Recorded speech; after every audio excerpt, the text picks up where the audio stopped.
8 innings of 2-run baseball on just 87 pitches. He was the stopper. Tonight, Kevin Gausman is back, and he gets the baseball. O's and Rangers up next on MASN.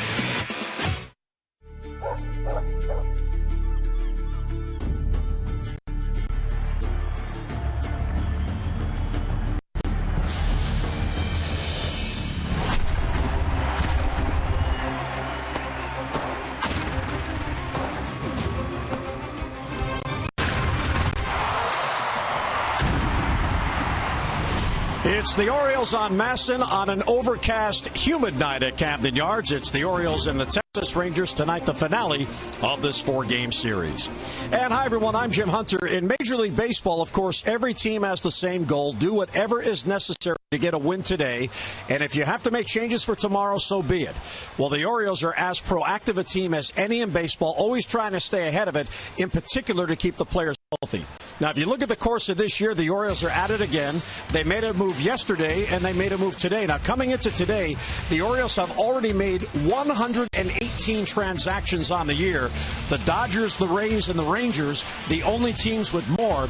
And the Orioles, maybe not quite as many as last year at this time, but still, if they need to make a move, they need to make a move. Today it was Tyler Wilson going back to get Kevin Gausman here. And what you like about that, as the Orioles, the organization, they have the depth, they have the talent, they make sure they use it. Yeah, and then, of course, you get injuries. And then this year, the lineup not quite as set as it was. Markakis now playing down in Atlanta, so you're trying to, you had the Reimold injuries, you had this. He goes to, so you're always trying to, and Bud doesn't like to play short, unless, of course, it's Mr. Jones.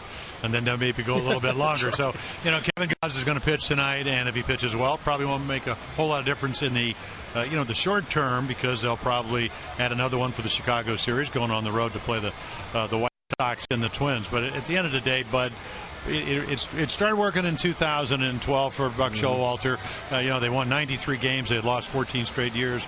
Everybody else, it's almost like they've learned from the Orioles. So, even Nick Martinez, who we saw, he's gone. They're going to bring somebody up. Feliz is now in their bullpen. They'll probably bring him back, maybe give him an extra time down there. So everybody trying to get a little bit of an edge. And for the Orioles, 95, 6 wins last year, 85, 93. It's working.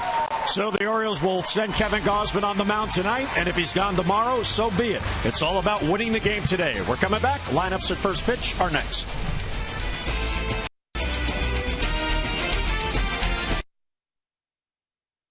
On MASN is brought to you by Southwest Airlines. Book your local fare now at southwest.com.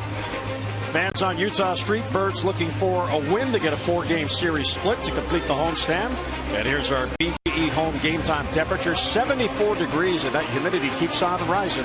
68% overcast skies downtown. BGE home, Baltimore's home team for heating, cooling, plumbing, and electrical. Why would you call anyone else? So the Rangers trying to get 3 out of 4. Here's their lineup. Odor, Moreland, and Fielder with Beltre in the cleanup spot. Josh Hamilton back in the lineup tonight. He's played 1 game in this series. Big-time numbers career here at Camden Yards. Chu in right, then Andrews, Martin, and Chirinos the catcher. And Kevin Gausman, second start of the year. A lot of fastballs, why not? 93 to 99. 2-seamer, 4-seamer, breaking balls, a slider. Doesn't throw it a lot. It's still a work in progress. When that comes to the front, it'll be lights out. Couple of change-ups, one a splitter, one a regular change-up. So again, very athletic, former #1 draft choice, 2012, out of LSU. First guy out of that class to get to the major leagues. And boy, every time he has pitched, you can see. That's got to be an aberrational number, because no reason why lefties should be hitting 360. Not a lot of at-bats when you look at what he's been able to do. So out of spring training, he was one of the 6 starters, but he went to the bullpen. Then he had the shoulder problem. Spent about a month on the disabled list. Came back, pitched his last start, and his only start was terrific in Toronto. Gave the Orioles a chance to win, and they did. Didn't get the win. But the only problem, Jim, as you know, is that when he pitches, the Orioles usually don't score a lot of runs. Hopefully that will change tonight. So Kevin Gausman back, probably only for today, but you never know. Buck Showalter and I said, well, we'll see how it gets through today. What the Orioles have done for tonight, Bud Norris will be in the bullpen. This is a throw day. There's Bud. So if he's needed, he would get his side session, if you will, possibly in game action. So Bud is in the bullpen. Kevin Gausman in the rotation. So for tonight, once again, a 7-man bullpen. Here's Odor, and there's a strike. Last night, it was Tyler Wilson who was the 7th reliever, but he's on his way back to rejoin Norfolk, and he'll be in the rotation. Odor 9 for his last 19. Yeah, he's been red hot. They had to send him down, went down to Round Rock, their AAA affiliate. 5-game hitting streak. Got a couple hits the first night. Last year, the youngest position player in Major League Baseball at 20. There's a chopper to short. In between hop, Hardy guns, and he gets it. And one down. Kevin Gausman, of course, has been a very effective pitcher in his limited time in the big leagues. Allowed 2 runs or fewer in 5 consecutive starts, going back to last September. No decision in all 5 of those because, as Jim points out every night, you can pitch as well as you want to. If your team doesn't support you, it's going to be tough to win. Yeah, 20 starts last year, and it was 7-7. Low ERA at 3.57. Wayne Chen's a poster boy for lack of run support on the Orioles this year. 8 wonderful innings, efficient 87 pitches last night. Even his record at 4-4 has pitched much better, but again, not a lot of support when he does pitch. Here's Way in on the bench. He got a big win for the O's last night to snap the modest 2-game losing streak.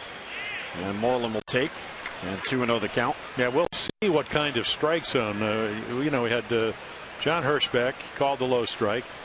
Bill Welke, nobody said anything. John Tumpain was pretty consistent till the late innings. And there's right there, yeah, there's the. So we'll just see. It's his strike zone. All you want him to do is either hitting or pitching be consistent. And this one looks like it could have been low, but it's right around the knees. That is James Hoy who has the plate tonight. So each umpire has had a shot behind the plate in this 4-game series. That one gets away for ball 3. Yeah, that ball ran about, cut. A lot of times the 2-seamer will run left to right, but that one almost like a slider. And Moreland, 4 home runs in his first 2 games here. 7 multi-hit home runs. All parts of the ballpark. They're late on 95. And that's what we saw him against Bud Norris. He was late on 95. Except it was 2 strikes. And this is all time in series. Josh Hamill's back in the lineup. He hit 4 in 1 game. That was back in May of 2012. And then Mitch Moreland, Shoes hit home runs in 3 straight games here. And the 3-2 broken back ground ball to Hardy, who's in the shift, and he'll get it across the Parmalee. So 2 ground balls and 2 men out. Superlative defense here for the Orioles. Lowe, Jones, and Davis. Jonesy with 4 Gold Gloves. Chris Davis actually playing very well in right field. Machado, Platinum Glove. Hardy 3 in a row. Flaherty, Parmalee, Matt Wieters. A couple of Gold Gloves behind the plate when he plays. Usually, 11 out of 14 when he plays. Coming back from the Tommy John surgery. There is Prince Fielder, who will take outside. Fielder 3rd in the American League in batting. He's at 342, 12 home runs, and tied for 8th with his 49 RBIs. He and Chris Davis of the Orioles each with 49 RBIs. Yeah, so we had Manny Machado for the Orioles ended his 12-game hitting streak. Fielder's 9-game hit streak ended last night. Takes on 2-0, and it's right there. Well, Fielder, he's had a very good all-around year. He has 103 base hits already. That is 2nd most in the league. Only Jason Kipnis, who the Orioles saw last weekend, has more. And there's another one. Well, you can see why. Came into this series with the most multi-hits. And he is not a pull hitter. Very conventional, at least in that count. I mean, they're straight away, and he still hits it. So, I mean, he just blisters this ball. Boy, just lets it travel and drops the head of the bat on it. And then, of course, he's only hit 2 home runs in his last 21 games, and you're kind of lucky that he hit the ball hard enough. If he elevated it, probably would have gone out. 2-out single gets Beltre up. There are his numbers: 5 for 13, double, 3 runs. Hit that double right down the right field line. Wall scraper. And Kevin gets ahead. Yeah, the breaking ball, and if you were with us when we opened, it was 9%. That's his slider. So some nights it can be a little sharper than others. Hard hit ball towards Hardy. He gloves. He'll flip to Flaherty. There's the force on fielder. And Gausman gets out of it. So base hit. And one left. We'll head to the bottom of the first. Here come the Birds.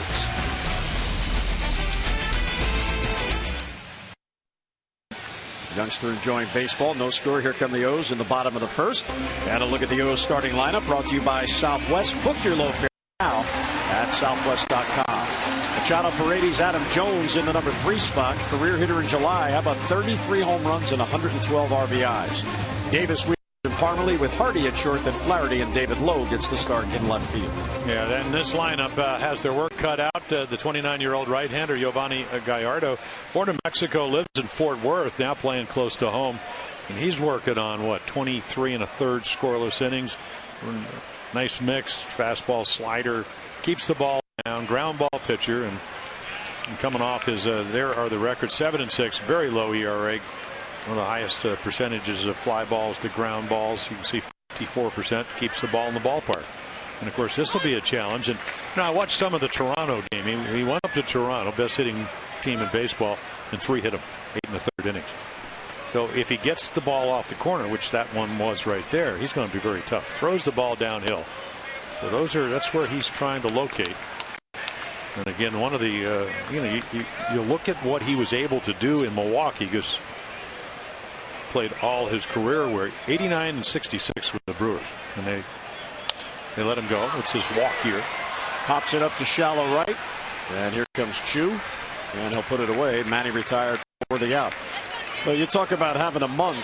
He's another player who was sorry to see June end. Lowest ERA of any month. Yovani Gallardo 0.54. Only Nick Martinez, who pitched here last night and had the great April, a lower ERA. And the ERA over his last 7 starts is 0.99, and that is lower than anyone. You got to go back to Charlie Huff in 1984. So outstanding numbers for Gallardo. And then in the National League, he was also a home run hitter. Now, I asked his pitching coach, Mike Maddox, I said, I saw him pitch. I said, why is he so consistent? He said, because he throws the ball downhill. They give you a 10-inch mound. You stay on top, you throw the ball down. Popped up foul, out of play. Beltre is over, and he's going to run out of room, and that's a foul ball. Paredes is hot as any hitter in the lineup. Yeah, he kind of changed the game last night in the respect that the Orioles were working on a shutout. And Nick Martinez kind of coasting along 2-0. Couple of solo runs, home runs for the Rangers, and then all of a sudden he got him on the board. Blasted one to right center, which is not unfamiliar. Boy, he's been hot. Doesn't matter, lefty or righty. And there's a little cutter. Takes it. Didn't even begin. The one thing that this Oriole team, Scott Coolbauer, the instructor, everybody kind of has an idea of what he's going to try to do. Now, whether they can do something with his pitches, there's another good breaking ball. And Beltre over again, will run out of room. That one a little closer. Well, for Gallardo, this is only his 2nd career appearance against the Orioles, and the other was just last year when he was in Milwaukee. The Orioles played the NL Central in the Interleague last year, and that was on May the 28th. And he did get the win. He went 6 2/3. He allowed 3 runs, 2 coming in on a pair of Nelson Cruz solo home runs.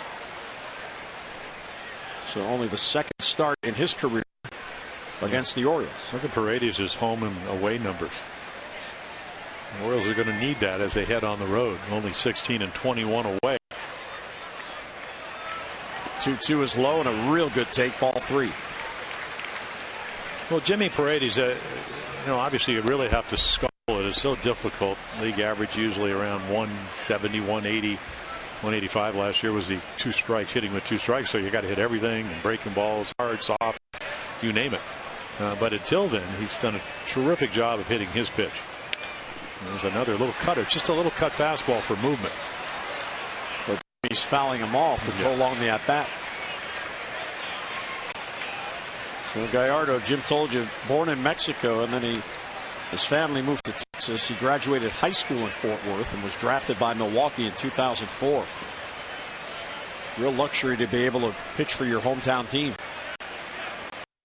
And the 3-2 on the 7th pitch is low ball 4. And Paredes gets on with 1 down. Yeah, he really earned that. Take a look at the defense behind Gallardo. Hamilton back in the lineup. Coming off the DL with a hamstring. Martin, Chu, Beltry, Andrus, of course, Adrian Beltry, 4 Gold Gloves, Andrus, Odor, Moreland, and then the catcher, the home run guy, Chirinos. Had a hanging slider the other night. Actually had a couple of good at-bats against Miguel Gonzalez. Here's Adam Jones. You see 4 for 12 in the series. He does have an RBI.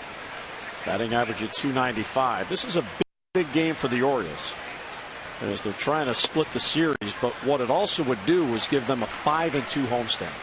And that's what you strive for. You strive first to win the series, and then you try to win homestands or road trips, whatever it happens to be. Well, the other part of it is they lost the first 2 games of this series. Now all of a sudden you're facing their best starter. So again, he doesn't walk a whole lot of guys. 2, 1, 3, 1, 2. I mean, the most, you got to go all the way back, and that's into early May when he walked 4. So he's around the plate. He's not a guy that throws 95. He just mixes up his pitches, and that was his pitching coach, Mike Maddox. And then the ability, at least through the last 7 games, to throw the ball downhill and stay out of harm's way. Adam fouls it back 2-1. That's your hittable pitch, and it's 90. It's thigh high away, and Adam's going, boy, that's a pretty good pitch to hit. Just fouled it off. Gallardo is 7-6 despite an ERA of 2.72, which is 6th best in the league, and that's because he had losses in 4 consecutive starts, April 22nd through May the 8th. Here's the 2-1, hit towards second, and right through the legs of Odor. That ball was blistered, and Odor couldn't glove it. Adam thinks about going to second, holds on there. Paredes ends up at third. Well, they'll probably score that in error because it went through his legs, but it was a bullet. That's a double play if you catch it. Otherwise, it's first and third. I mean, this is just a skidding rocket. And of course, it is the big leagues. They're right there. He just wants to make sure it's not a line drive. It was hit so hard, and then it skids through Rougned Odor's legs. We'll see how they scored. It's an error. Yeah. And he made one the other night, and the Orioles would end up losing 8-6 to Colby Lewis, but it was 15 extra pitches for Colby. But that was a tough error. So first and third, 1 down, and here is the red-hot Chris Davis. Hard hit ball, line drive right to Moreland, and that's going to be a double play. Tough break for the O's as it was hit right at Moreland. We'll head to the second at Camden Yards, no score.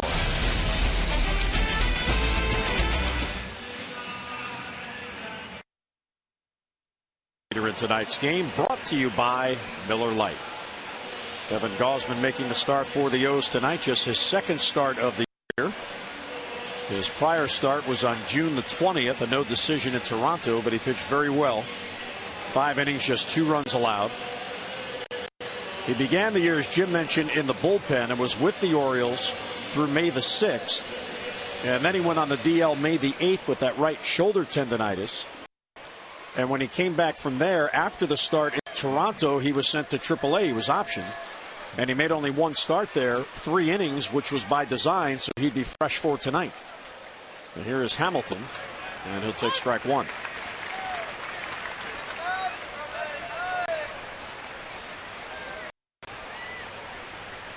A couple base hits to left field the other night.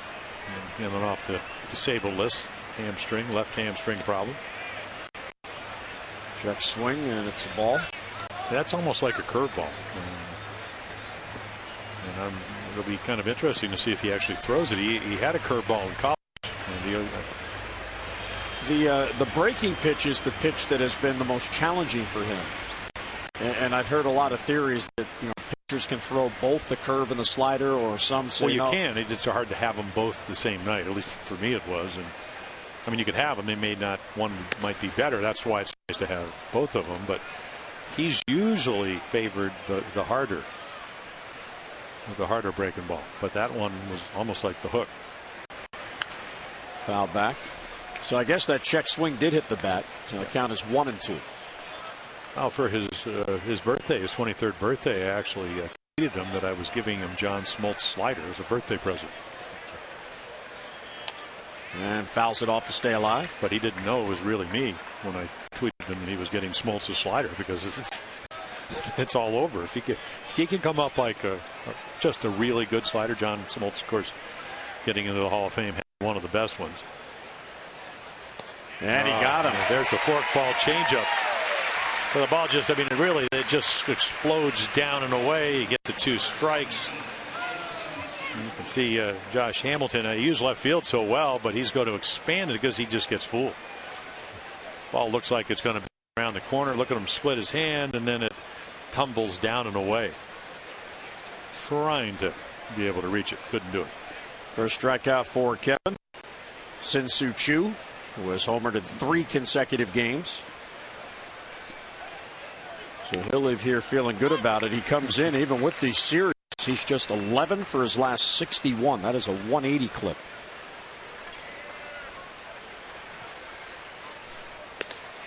Fastball blew it by him. Well, Kevin Gausman's got the most velocity. Bud Norris can get up there at 94, 95, but 2 seams, and yeah, he gets it up there like a #1 draft choice should, don't you think? Weak ground ball into the shift. There's Flaherty. He'll get Choo for the second out. Our Maryland Live Casino inside the numbers, and there's the fastball velocity. Yeah. Well, Gausman at 94 point. I mean, and that's his average fastball. So he'll fluctuate. Some days it'll be 92. He'll add. You never really know when it's going to happen, which is a good thing. So he's able to add something. Averaging 95. It's a tick under. So 2 down. And Gausman now goes to work on Elvis Andrus, about to make his 25th pitch.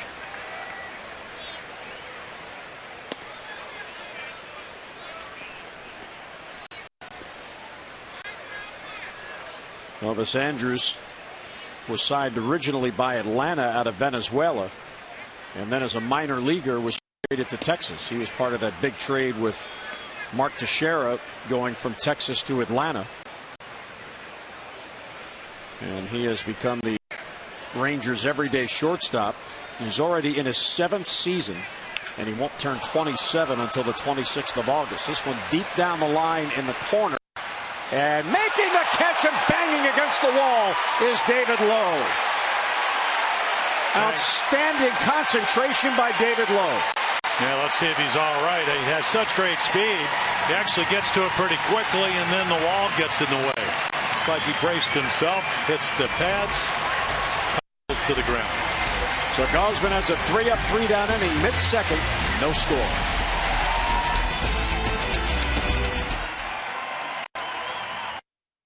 American League, and he just made an outstanding play. Yeah, a little more room down the left field line here. Camden Yards, 333, so he able to get there, and then the ensuing collision with the wall. Catches it, and then one step. 315 to right, 333. That ball hit the right field. Might have been some serious trouble, but he made a potential double into a great catch. Here's Matt Wieters. He'll take ball 1. Wieters, Parmalee, and Hardy against Gallardo in the second. Matt at 268. This is his 18th game since coming off the DL. Ball 2. Yeah, lefties don't hit Gallardo as well as righties. 222 to 235. A few more home runs. 5 by the left-handers, 2 by the right-handers. Not a bunch, though, in your 17th start. Hard hit ball. There's Odor to his left. He will turn and throw, so Wieters retired. And one away here in the second. Maryland Lottery's contestant of the game, Nicholas Allen Jr. of Westminster, has won $500 for being selected and will win $500 more for every Orioles home run hit tonight. Play baseball buck. scratch-offs and win up to $50,000 or enter non-winning tickets for a chance to be the contestant of the game. Visit mdlottery.com/baseball. Chris Parmalee now, 1 out, nobody on. And a strike. Parmalee 4 for 18 on the homestand. He does have a home run and 2 RBIs, getting a chance to play pretty much every day now at first base, with Chris Davis taking over right field.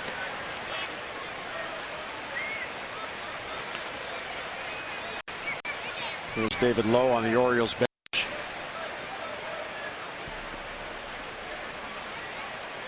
His strength on this team is his defense, and he showed it there.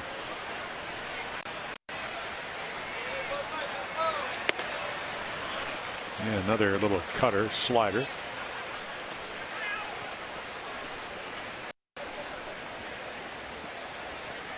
Gallardo 4-2 at home, 3-4 on the road. So his splits are reversed. The ballpark in Arlington is not exactly a pitcher's paradise, but for some reason he enjoys it, I guess because he's home. Well, I can tell you right now, I mean, right there, I think Chris Parmalee thought he was going to get a fastball. He got a changeup. And another little cutter. Yeah, no swing. So this is he's 89, 90, maybe 91. Cut it. Change up, in and out, up and down. The master of changing speeds, adding, subtracting, you name it. And very comfortable. I can't imagine he'd have a problem pitching anywhere. They just don't get a lot of runs. 3.56 runs when he pitches. 3-2, a swung on and missed. Got it by him. And that's a high cutter. And, you know, Chris Parmalee's a much better low ball hitter, and you just get fooled. You know, you think it's going to stay in the middle of play. Watch it just come in just a little bit. Now, it's ball 4 if you take it, but you think you can hit it. And hard to get on top of that high cutter. Almost that slider spin there. You know, that's a little cut, and you know, maybe it was a backup slider. That's one of the more effective pitches if you can get it in. There's JJ, and he'll take a strike. So what were you saying that with the cutter, it's just where you place the finger on the stitches? Hold the ball a little bit off center. Off center. And just throw it like a regular fastball. Pull down on it. No slider, usually you rotate it a little bit. Maybe you'll have a little different grip with the seams. 2 outs, nobody on, no score. And JJ takes ball 2. The Texas starters have done a real good job. Their combined ERA is 3.84. That is 4th best in the American League.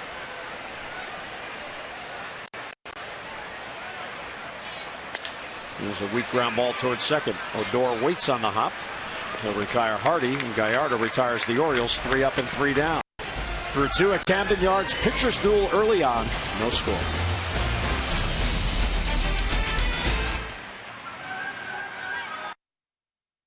Veteran on the left. Manny Machado, the youngster, on the right. Here's a look at our Jeep inside the numbers through the first 367 games of their respective careers.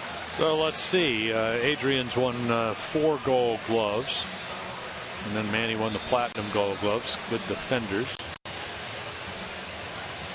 Of course, Adrian, you know, the longer he plays, the more people start talking about the Hall of Fame caliber numbers he's putting up. And he now has 401 home runs. He is 5th of the active players on that list. Yeah, he came out. I mean, when we saw him come out of the National League, he went up to Seattle. Signed that 4 or 5 year deal. And that's such a hard park to hit. I mean, he had 25, 26 home runs. Didn't really think much of it. And then he went up to Boston. So we get to see him play, 18, 19 times a year. And all of a sudden, high average. You realize how good a fielder he is. You already kind of knew that. Oops. Late time requested and granted.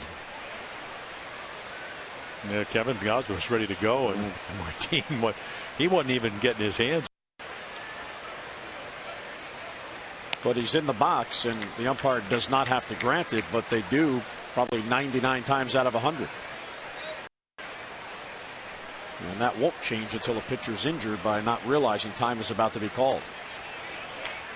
Well, you're right, but I think also as a pitcher, you do have to respect that the guy's ready to hit. I mean, if he's just stepping in and you're winding up. Just outside ball. You understand what I'm saying? I mean, there's such a fine line in between that, and of course the umpire could put his hand up even prematurely if the guy's starting to wind up and the other guy's, you know, the batter's just getting ready to hit. Well, right there for a strike, 3-2 as Martin was taken all the way. Well, he's a speedster, capable of stealing 30-40 bases, so he says, okay, I'll make Gausman throw a strike, and Kevin was able to do that. And walked him. And then he slipped. Looked like he slipped. Looked down. So a leadoff walk, leadoff man on for the first time tonight. Remember, the vote ends tonight at midnight for the 2015 All-Star Game. So now's your last chance to vote for Manny Machado, Adam Jones, and the rest of your favorite Orioles for the AL team. Get online, vote now, Orioles.com/voteorange. You could earn ticket discounts plus the chance to win an autographed All-Star Game jersey. You can vote up to 35 times with each valid email address. So if you have several email addresses, you can vote up to 35 times on each. So vote orange, Orioles.com/voteorange. Strike one taken by Robertson Chirinos, the catcher. Yeah, so the walk, and as we mentioned, Martin 31, got caught 12 times. The year before, 36 stolen bases, caught 9. So now if you're Jeff Bannister and you manage this club, and you figure maybe Gausman will be tough to run off. You can start the runner. You can try to do something to maybe open up some holes. Well, Kevin tonight is in his 50th Major League game, and it's his 27th Major League start.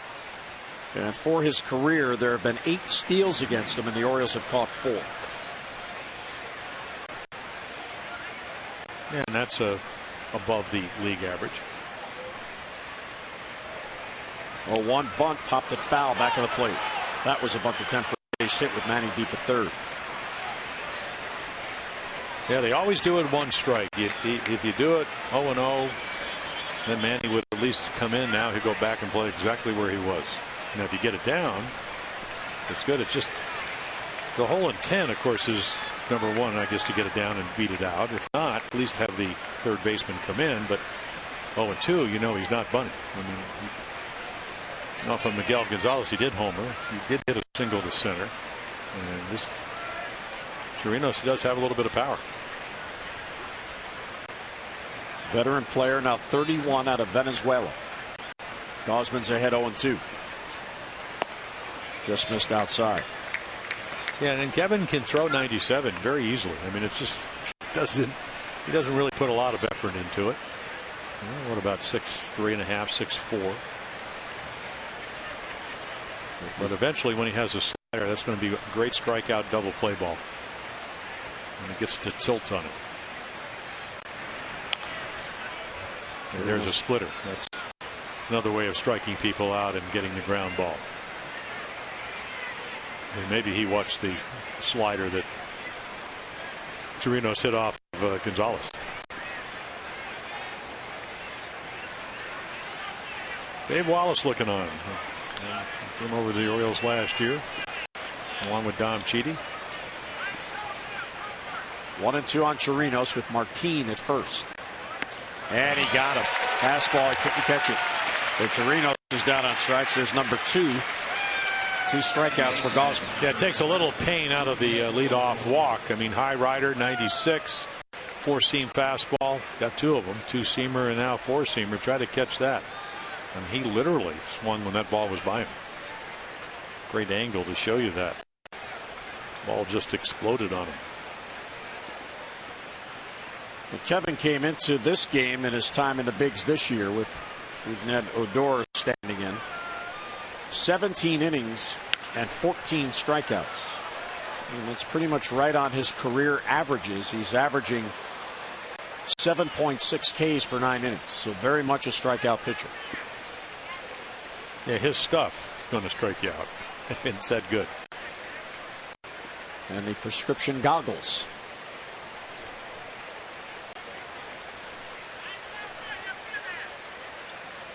Odor grounded out his first at bat. Slaps it foul the other way. Yeah, they don't really play Odor, even though he's slapping them over their dugout. I mean, Adams maybe he's going to move over. I think maybe Wayne Kirby's going, okay, come over a step or two. I mean, here's Adam, and he was right about there, and now he's moved over. David Lowe. The only reason maybe you play a step to the line if you're David Lowe, maybe another step closer to the foul line, is because the ball's going to slice away from him if he hits it down there. Knocked down by Gausman. Odor fell down. Safe at second base, out at first. Well, you know, you talked about it the other night, and it's a double play ball. You got to know how hard it's hit, where Hardy's playing. So that's a huge break. It's only a huge break in the sense. I mean, this is a little bit tough play. Watch him has to come back and catch it. Really nice effort. Good throw, except Jay Hardy said, I better get it one out. And right here, he goes down. Now, of course, Kevin doesn't know that. He's already trying to pick the ball up that he deflected. But they do get a runner in scoring position for one of their hottest hitters. So a tough break there for Gausman. We asked Buck Showalter about that yesterday after it happened to Miguel the other night. He said it's just instinct. He said there's no way you could tell a pitcher don't try to catch a ball as it's going by you. If he catches it, he can start the double play. But in each of the plays in this series, the one with Miguel and that one, had the pitcher let it go by, Hardy was waiting there. Yeah, you have to tell sometimes when the ball, and I mentioned it tonight, sometimes it's hard to tell if how hard the ball's hit, especially if it's a line drive. You know, you may get it up on the bat, but ground ball's a little bit easier. And that ball was not hit very hard. Made a real good pitch down and away. Roller towards first, it'll kick foul. And that's why you will invariably see, not all the time obviously, you will see pitchers actually take the glove out of the way because they know the speed of the ball, they know where the defense is. Kind of like base runners. You know, with 2 outs, it doesn't really matter, but with less than 2 outs, you're always looking around to see where they're playing you, especially when you're in scoring position. And then you have to read the ball off the bat and make your determination. 0-2 on Moreland, runner at second with 2 down. And a foul back. Buck was saying the best pitcher at doing that, pulling the glove back right now, is Mark Burley. Well, he's a veteran. Yeah.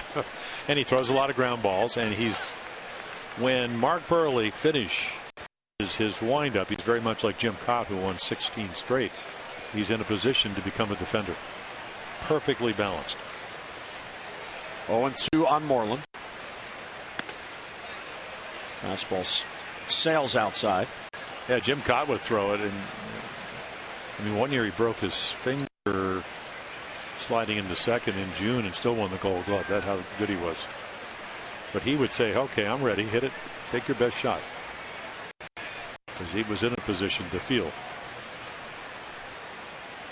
And Moreland goes down on strikes, and Gausman gets out of it. Texas will strand the runner at second. Mid-third at the ballpark, and no score.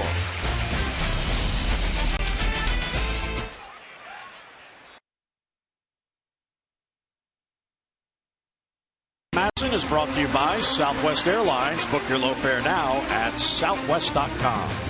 And by visitannapolis.org. Find the Chesapeake experience at visitannapolis.org. So you'd like an Oriole hat? I would recommend going into that store here at the ballpark. There's a few choices there.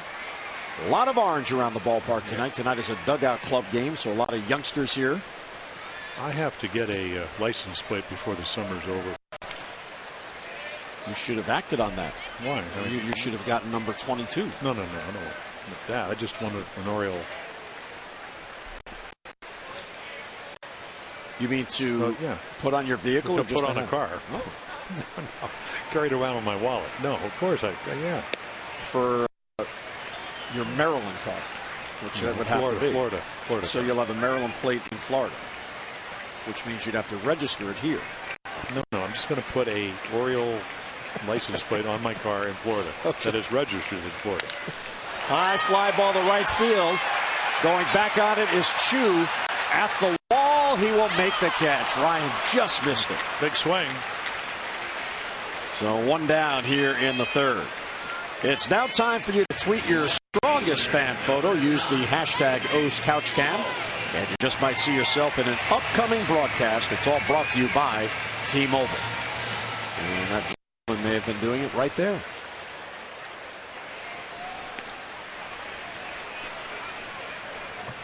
So Flaherty is retired. I told Ryan, I said, every day you're starting to big wide stance. I said, just lean back a little more. You're starting to look like George Brett. And then he almost homered to the opposite field. And he almost hit a home run right there. Swinging better. So Gallardo pulls out the curveball here in the third inning. Very crafty. They always talk about left-handers being crafty lefties. Crafty right-hander. Towards the middle, there's a base hit for David Lowe, so that's how you snap it for 12. You get a pitch that you can handle and you don't miss it. There's still time to get on board and experience the drama of the second half of the season and save on ticket prices at the same time. Here's what you do. Pick up your 2015 Birdland Summer six-pack. Choose any 6 games for the remainder of the season and enjoy savings up to 20% off the cost of the single game tickets. And you can build a plan, whatever's perfect for you. Great games, division games, popular promotions, whatever you prefer. So get online, check it out, Orioles.com/6-pack or call 888-848-BIRD. Now remember, Gallardo's working on 25 2/3 innings scoreless baseball. And he lines it foul the other way. So Lowe gets on, doesn't steal a lot of bases, 1 out of 5. But a ball up the gap, and the Orioles are going to probably do something, not guaranteed, but certainly a good chance of it if other teams haven't been able to do. A lot of room in right center. Manny has good pop that way. Yeah, the last time he gave up a run was in Oakland, and that was back on the 10th of June, many moons ago. He also has 47 2/3 consecutive innings without allowing a home run. David Ortiz took him deep on May 19th, and that's the last time Gallardo lost a game. Well, you're probably wondering, if you're sitting at home, how did they were able to acquire him? Walk year, free agent year. Orioles have 10 of them. There's his manager, Jeff Bannister. They gave up 3 young players for him. Probably makes a nice little salary. He'll make a nicer one next year. Yes, he will. Line drive, base hit to right field. Softly hit, but Odor was shading up the middle and double play deck. Yeah, you got to make perfect pitches to get Manny Machado. If you get the ball up out over the plate, and for Gallardo, he's lucky because it was hit right at Odor, who's not a big guy. He doesn't have any chance to get it, but you don't want to get doubled up. We've already seen that one time. Adam Jones got doubled up on a rocket that Chris Davis hit right at Moreland at first. So the O's have something going here. Well, you think you do. You just don't know against this guy. 213 with runners in scoring position numbers. That's, in other words, that's the batting average when you have a guy at second or third. Paredes. Yeah, look at Paredes' number, 457. Yeah, that is the best in the American League, 457. Bouncer to first. Moreland bobbles the ball, picks it up, and gets it to Gallardo to get the out. They thought about 2, bobbled it. That cost them the chance, so the runners move up, but now there's 2 down. And Gallardo did what he had to do. He got over to cover. Yeah, a little cutter, and Mitch Moreland just said, okay, it's going to be a tough throw because of the angle of the runner. You know, he's so far deep, but by the time he gets it, I mean, you could see Manny, he's halfway down there, and of course, once he fumbles it, he can't get the interim runner. You know that Lowe with great speed is going on his way to third, and probably a break for them if he gets Jones out, if he gets Adam out, that didn't throw that ball. Okay.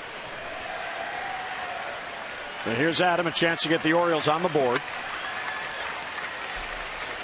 Reached on an error his first at bat. He hit a smoker that went right through the legs of Odor at second base. And Adam Jones this year, Jim, the contact without a doubt has improved. Well, he said, you know, what good do I do when I strike out? I have no chance of, you know, putting the ball in play. So I don't think he's really. I just think his approach is better. I don't think he's tried to swing softer. Maybe take the ball the other way a little bit more. We saw that over the weekend. Change up. But it doesn't mean that he's still not going to air it out early in the count. I just think he's done a nice job. Obviously, with 2 strikes, if you miss strike 3, that's when you get the strikeouts. And we saw that, 3-4 years ago when he started using right field a little bit more. Absolutely. And the willingness now to do that. Ball and a strike on him. Yeah, that's, he doesn't get the call. Wow. That's been a strike 4.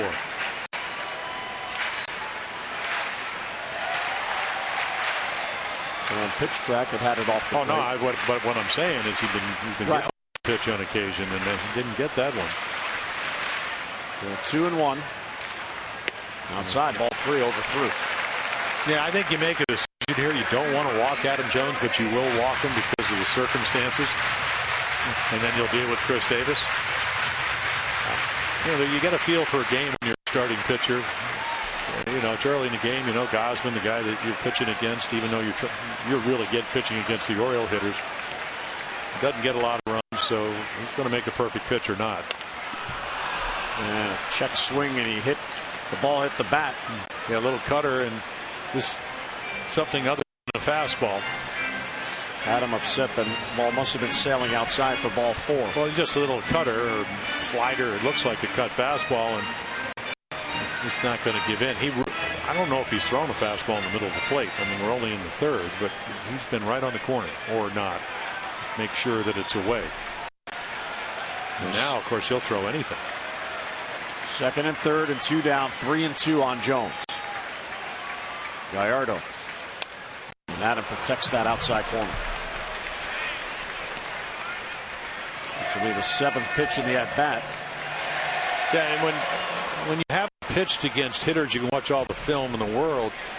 I mean, if you're Yovani Gallardo, you're going, okay, maybe I have to set up to go up and in. But can I really do that? Because if you do and you miss, it's a 3-run home run. There's another breaking ball down away. So everything away, away, away, away. You can see him. The clock is ticking out there. The mind is whirling around going, okay, now what?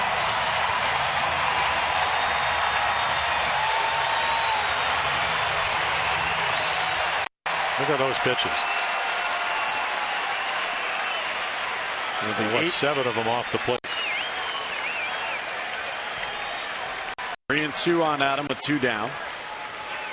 And Gallardo steps off, and Chirinos, who loves to make visits to the mound, will go out. Well, this is somewhat. Yeah. I mean, you haven't get closing in on 26 innings without giving up a run. It's a 0-0 game. He's fouled off 3 or 4 balls just off the outside corner, and you and your battery mate better be on the same page. Jeff Bannister, former catcher.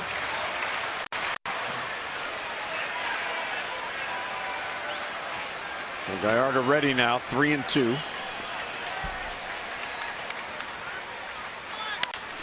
High fly ball right field, slicing down the line and fading back foul.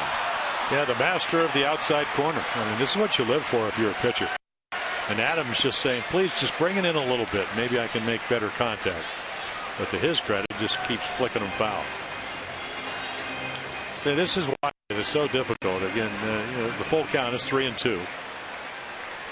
214 actually is probably 25, 30 points higher than most hitters are with 2 strikes throughout Major League Baseball.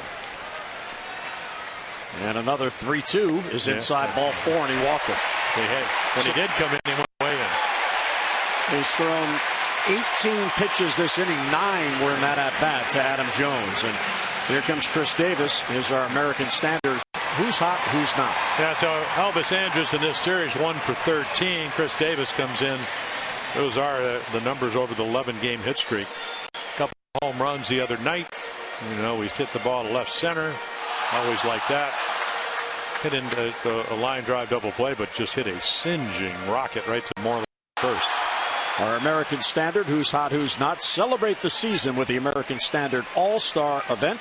Visit MidAtlanticComfort.com for amazing rebate and financing opportunities. Bases loaded, 2 down.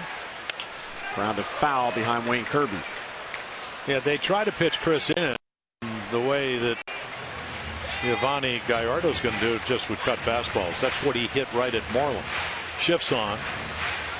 Martin is maybe 4 steps into right center. There's your center fielder, and right here.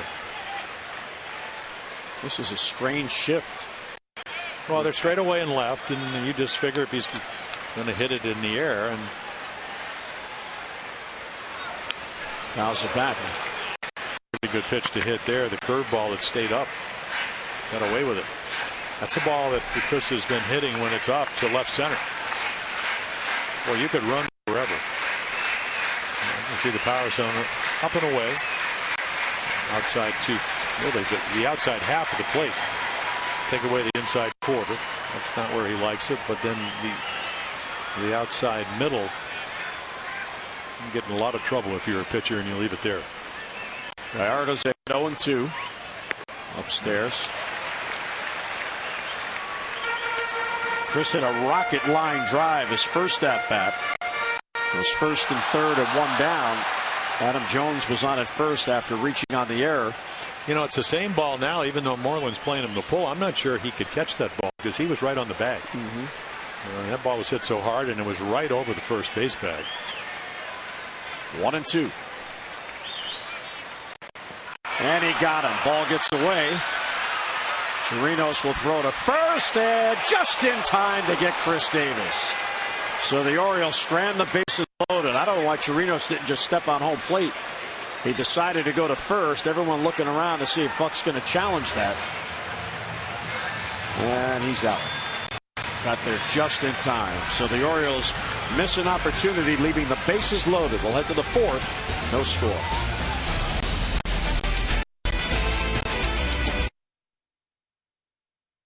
Norfolk Tides, who will be heading to the AAA All-Star Game. Daryl Alvarez, Steve Clevenger, Michael Bowden, and Oliver Drake. Alvarez, 26-year-old, one of the top prospects, Jim. He also has been asked and has accepted he'll be in the home run derby before the day before the AAA All-Star Game. Well, they're still talking about his ability to throw out of Cuba. Of course, Steve Clevenger always seems like he can hit. And is Mike Bowden, didn't he invent years ago pitch with the Red Sox? Yes, same guy. And then Oliver Drake, we saw him up here. The master of the splitter, working on his fastball command. Here's Fielder against Gausman, and it's outside. And when Dan Duquette visited with us yesterday, we talked about the move designating for assignment Young. He talked about the depth that they have not only here, and obviously this roster is loaded with outfielders, but the outfielders coming behind. And, Alvarez was the first one he brought up. So you wonder, trying to connect the dots, if sometime later in the summer Mr. Alvarez might be here. Well, he had a great spring. Obviously the defensive abilities, great arm, but what they liked was, and he started out slow this year at AAA Norfolk, what they liked was his plate discipline, something he didn't have last year. Showed him over the 4 or 5 weeks. Task here, second time through the order. Prince Fielder hit a BB left center for a base hit the first time. And there's a perfect pitch. Even if you're looking for it, you just don't want to swing at it. It's too good a pitch right on the outside corner.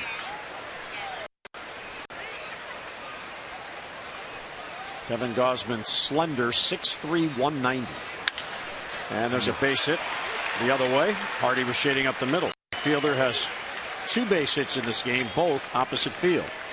Here's a look at the Orioles' upcoming schedule, brought to you by Mile One Automotive, offering 20 convenient locations throughout the Baltimore area. Visit us in-store or online at mile1.com. Well, a big 3-game weekend series coming up in Chicago. Birds will pack it up and head to Chicago tonight.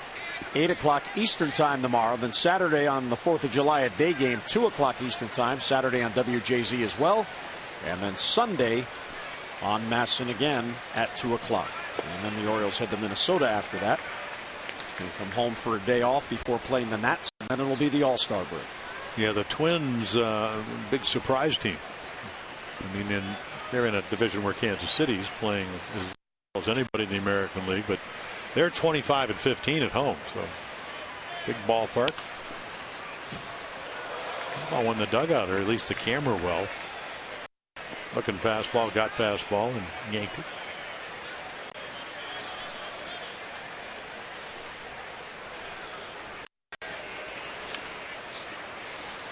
Kevin Gausman recalled for this start, and we're not sure what move will be made after the game.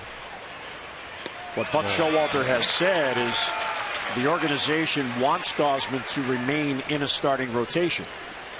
And if that's not here, obviously that means AAA, where he can continue to pitch and stretch the arm out. Yeah, he's got to get enough innings because Chen's a free agent, Norris is a free agent, Bundy, shoulder problems, not even pitching.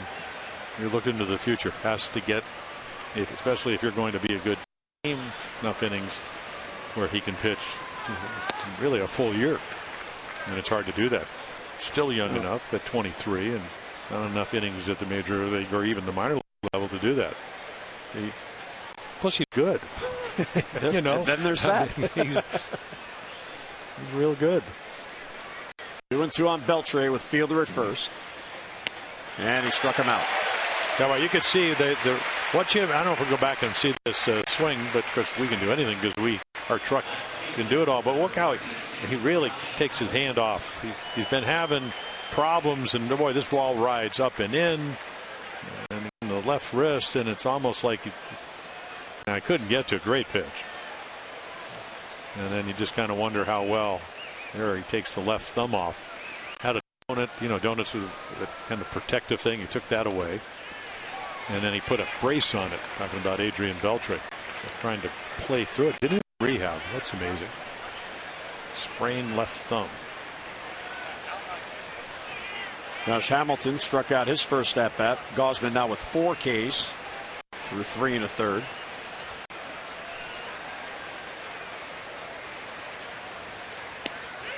Just outside.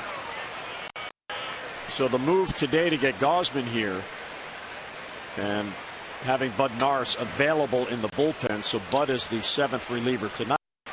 So the question going on the road trip is, does Kevin go back to bring up yet another reliever?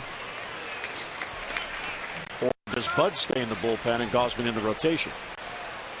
There's a lot of, as Buck likes to say, moving parts because they do have options, but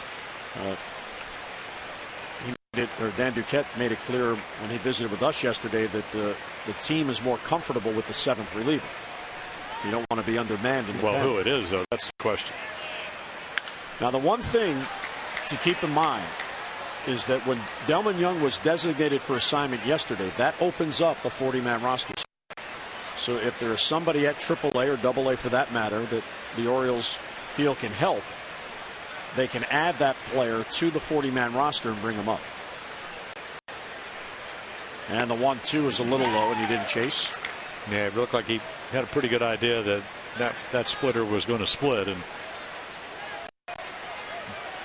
so we saw Gallardo just stay on that outside corner. Kevin Gausman, he's way over on the third bite side, so his best angle is really right there. He got him to chase again. So Hamilton down on strikes both times. I mean, it's just a darting, diving splitter. And he thinks it's going to be over the plate, and it just keeps running away from the bat head. That looked exactly like the pitch he struck out the first time. Well, right, but when you're sitting in the dugout or the stands or at home or even up here, you're going, well, how did he swing at that ball? If he thought it was going to end there, he wouldn't have swung. That's what movement does on pitches. The deception factor. And the fact that he's got good, he's got a great arm. That's why he was the 4th round pick in 2012. He's got good velocity. I think the ball moves a little bit more down unless he rides it out of the zone. Check swing. Appeal. He went. Yeah, that's a double if you make contact. I mean, that's a. I mean, he stopped the bat, but it's the umpire. What he's looking at, John Tinpain down at third, is how far the bat traveled. And then also he's seen him hit 3 home runs in this series, so he knows the power. 0-2, and he struck him out. was a fastball by him at 97. So Gausman allows a leadoff single to Prince Fielder, strikes out Beltre, strikes out Hamilton, and strikes out Chu. Texas leaves a runner, no score.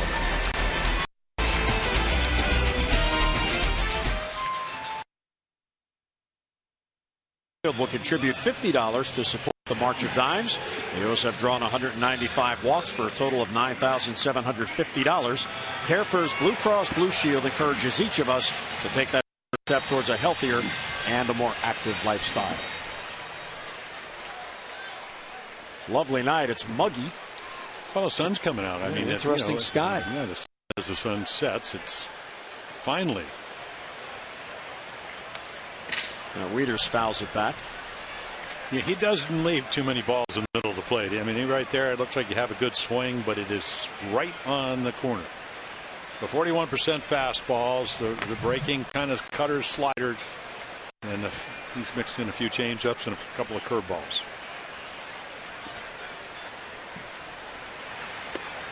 Down and away, 1-1. Matt grounded out his first at bat.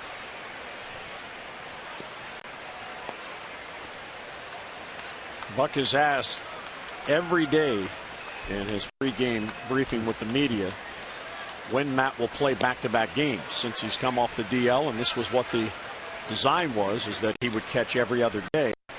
And Buck said that's between Matt and Richie Bancells. There is Richie with Buck. And Buck said it's not like he goes up to him and says, "Hey, Matt, is this the day? Is this the day?" Soft liner to left center field. And Hamilton thought that Martin was going to call him off. And he recovers and makes the grab. Well, if you're Leonis Martin, you don't be running into Josh Hamilton. But he is the center fielder.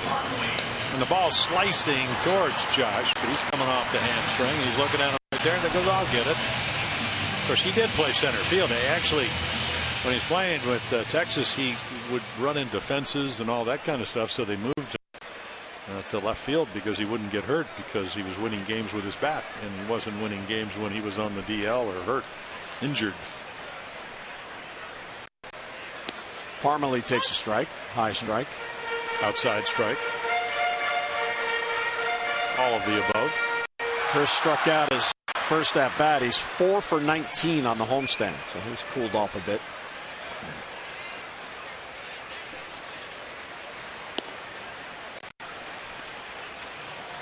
And we're talking about the now 119 transactions since the day before opening day, when is the day the rosters need to be set.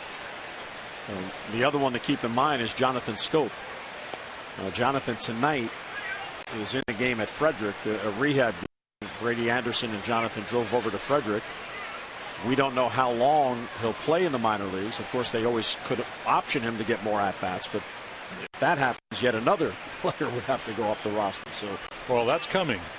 As long as he stays healthy, he will be back on this roster at some point, because I know Buck Showalter, I think people that saw him play initially this year, even last year, struck out a lot, but tremendous second baseman. I mean, Ryan Flaherty's an admirable job, and he can play anywhere. But, and I guess the question you ask, when you get a guy like Jonathan Scope coming back, are you a better team with him or without him? And they'll make that determination. I know what Buck thinks. He would like to have him back in the lineup because he has a chance to be a very special player. And he has that home run pop in his bat. Well, he can turn the double play as well as anybody. And Sky left. Andrus out. Hamilton in. Hamilton's going to call. And he's got it. 2 men down and 2 fly balls to Hamilton. The O's are back home next Friday, July 10th, as a fan favorite returns to Oriole Park. First 20,000 fans, 21 and over, at that game that night against the Nats, will receive the Orioles Bad Floppy Hat, presented by Miller Lite. So add this to your Birdland summer wardrobe. Tickets are going fast, as you would expect with the Nats in town, and of course Floppy Hat night. So get online, Orioles.com, or call 888-848-BIRD. 2 down for Hardy, and it's outside. Yeah, I was looking. They both talking about J.J. Hardy and Yovani Gallardo. They were teammates for a couple of years. J.J. coming up with the Brewers. Some great years. Chirinos yanked that ball back into the strike zone, but didn't get the call.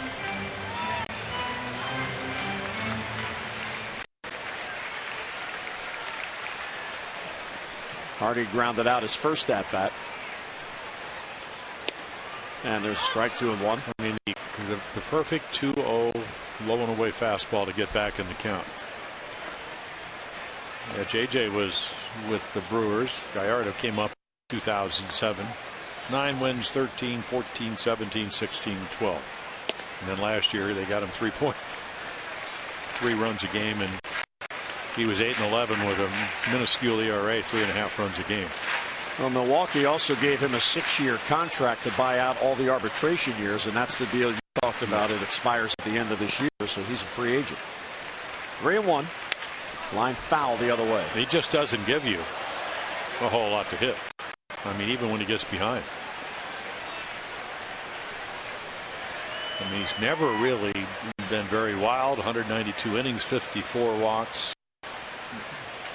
Maybe earlier in his career. 1 year he actually walked 81 in 204 innings, but the master of hitting the corners.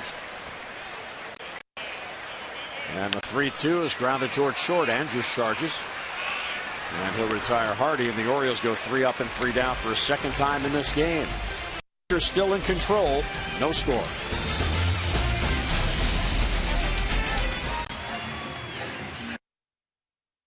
Miller time brought to you by Miller Lite. How about we have Miller time with some defense? Well, again, a 0-0 ball game, and here we are in the 5th inning. But earlier in the game, right, David Lowe off the bat of Elvis Andrus chases it down, gets to it about a step from the wall. We've said many times that Gausman said, "Thank you very much." That's why they pad the walls. And one of these games, a couple of hits for both clubs, no runs for either one. The Rangers, Odor, hot smash by Adam Jones went through his legs, and then the line drive double play off the bat of Davis got Gallardo out. One of those games where leadoff batter, you know, maybe the bloop double. You always kind of have those in the back of your mind. So very important to get the leadoff batter on, make it a little bit easier as you. Andrus, who hit that ball that Lowe ran down, he'll lead off. Then Martin and Chirinos. 2 hits allowed by Gausman, both off the bat of Prince Fielder.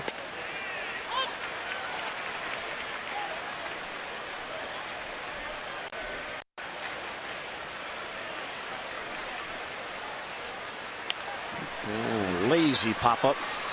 Hardy's out. Lowe is charging in, and JJ calls him off. So a 2-pitch out as Andrus pops up to begin the 5th inning.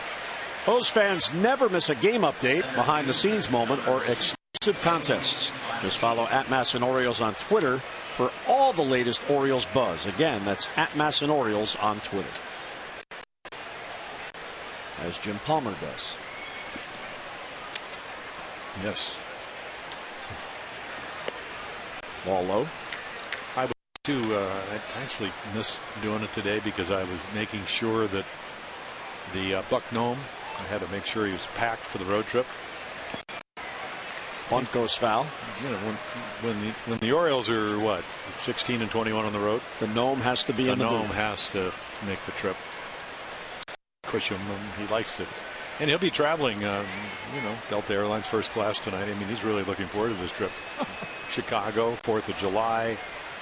Are you giving up your seat for the Gnome? No. Not a big gnome. I don't know if you so noticed. You'll have your tray table out in first class with the gnome. I don't joining know if I'm next to Kevin Buck, who takes care of all the travel for the Orioles. Then I won't be able to buckle him in. Otherwise, maybe Kevin will. You better be careful. He's looking forward to this. If the skipper sees the Gnome, you may have an ex-Gnome. You're right.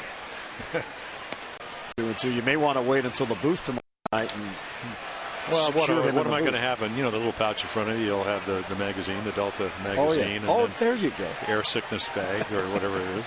I can hide him somewhere. And he got him. Great splitter right there.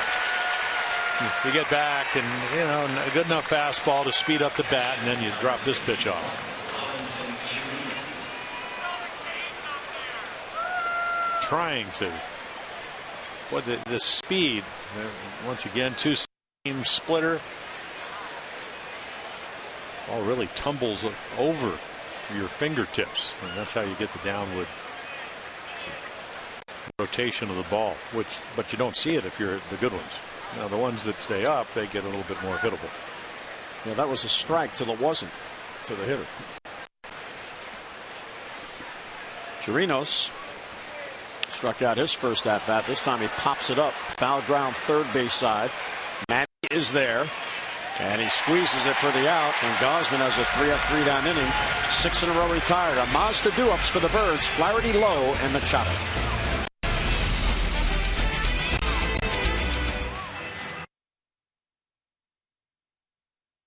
My fishing partner, Jim Palmer. I have two who words. Is sporting the floppy hat, the plaid floppy hat, the giveaway for next week. I have 2 words. Well, actually, 4 words.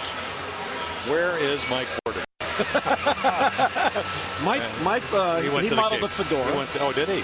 The last year. Well, he's on vacation with his family. You'll be on vacation after this road trip. I'm taking this. This is how we're going to hide the gnome tonight. I'm taking this with me on the plane. Bring the floppy hat with the gnome, and hopefully the Orioles have a great game win. here. Gallardo now 27 and a third scoreless innings. Orioles trying to figure out a way. He just hit a home run. It's not that hard. Come on.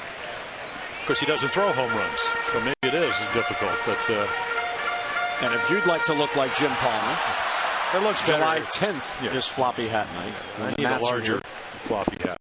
Well, if you didn't have your headset on, it might have fit. There you go. I didn't go to Seton Hall for nothing. Flaherty flied out his first at bat, just missed a home run. Yeah, it did have a home run swing, just got under it a shade. Another one to right field. She was back on this one. Yeah, got under this one too. Just a shade out of the zone. I mean, you want to be aggressive. He was.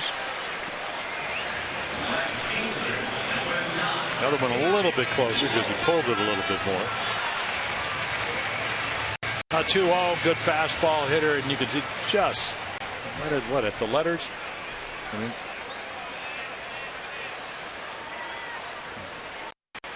but a nice aggressive swing. I mean, that's the way you want to swing the bat 2-0.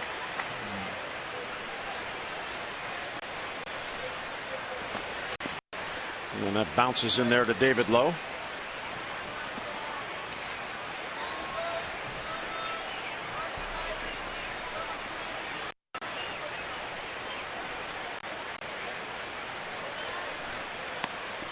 And outside. Yeah, last night's game, at least for the Orioles, they hit a couple of solo home runs, Rua and Chu, and then Paredes got the Orioles started with a solo home run. Strike at the knees. Yeah, it's about as good a fastball as you're going to get to hit.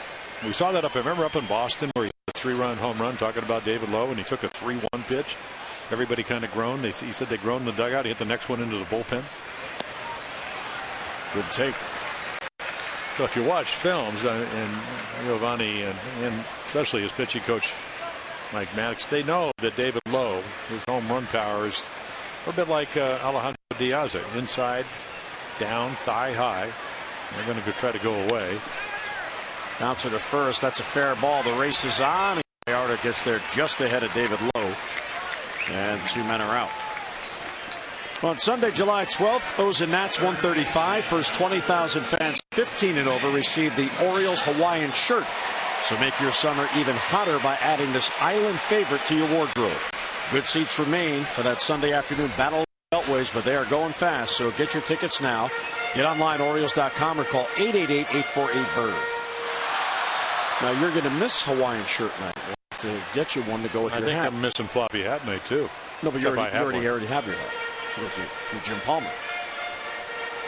It's a good looking hat. So 6 in a row retired by Gallardo since he struck out Chris Davis to end the third when the Orioles left the bases loaded. 76 pitches. So somewhat efficient. Wow. Just enough away to not quite be able to get to it. Manny last time. Got the same pitch, but that one was a little bit more of a strike, and he hit it over Odor's head into right field. Yeah, we've seen him, if you make a mistake out over the plate, take it either off the scoreboard or over the scoreboard in right center field. And then if you try to come in and don't get it in, I mean, this is what happens when you become a good hitter. That ball goes into the left field seats or gets smacked down the left field line. 1-2 on Manny.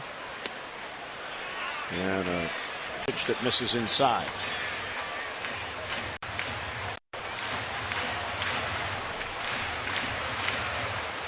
Machado batted with a .382 clip over his last 13 games. Had a winning streak snapped last night at 12.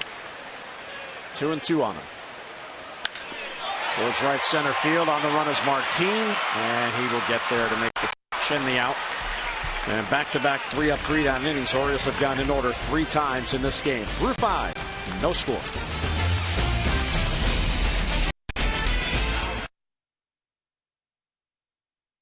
Andrews bidding for extra base hits, but David Lowe there, great catch down the left field line here at Camden Yards. And then right here, a couple of base hits, a walk, and then Chris Davis with 2 strikes. The big curveball ends up striking out off Gallardo.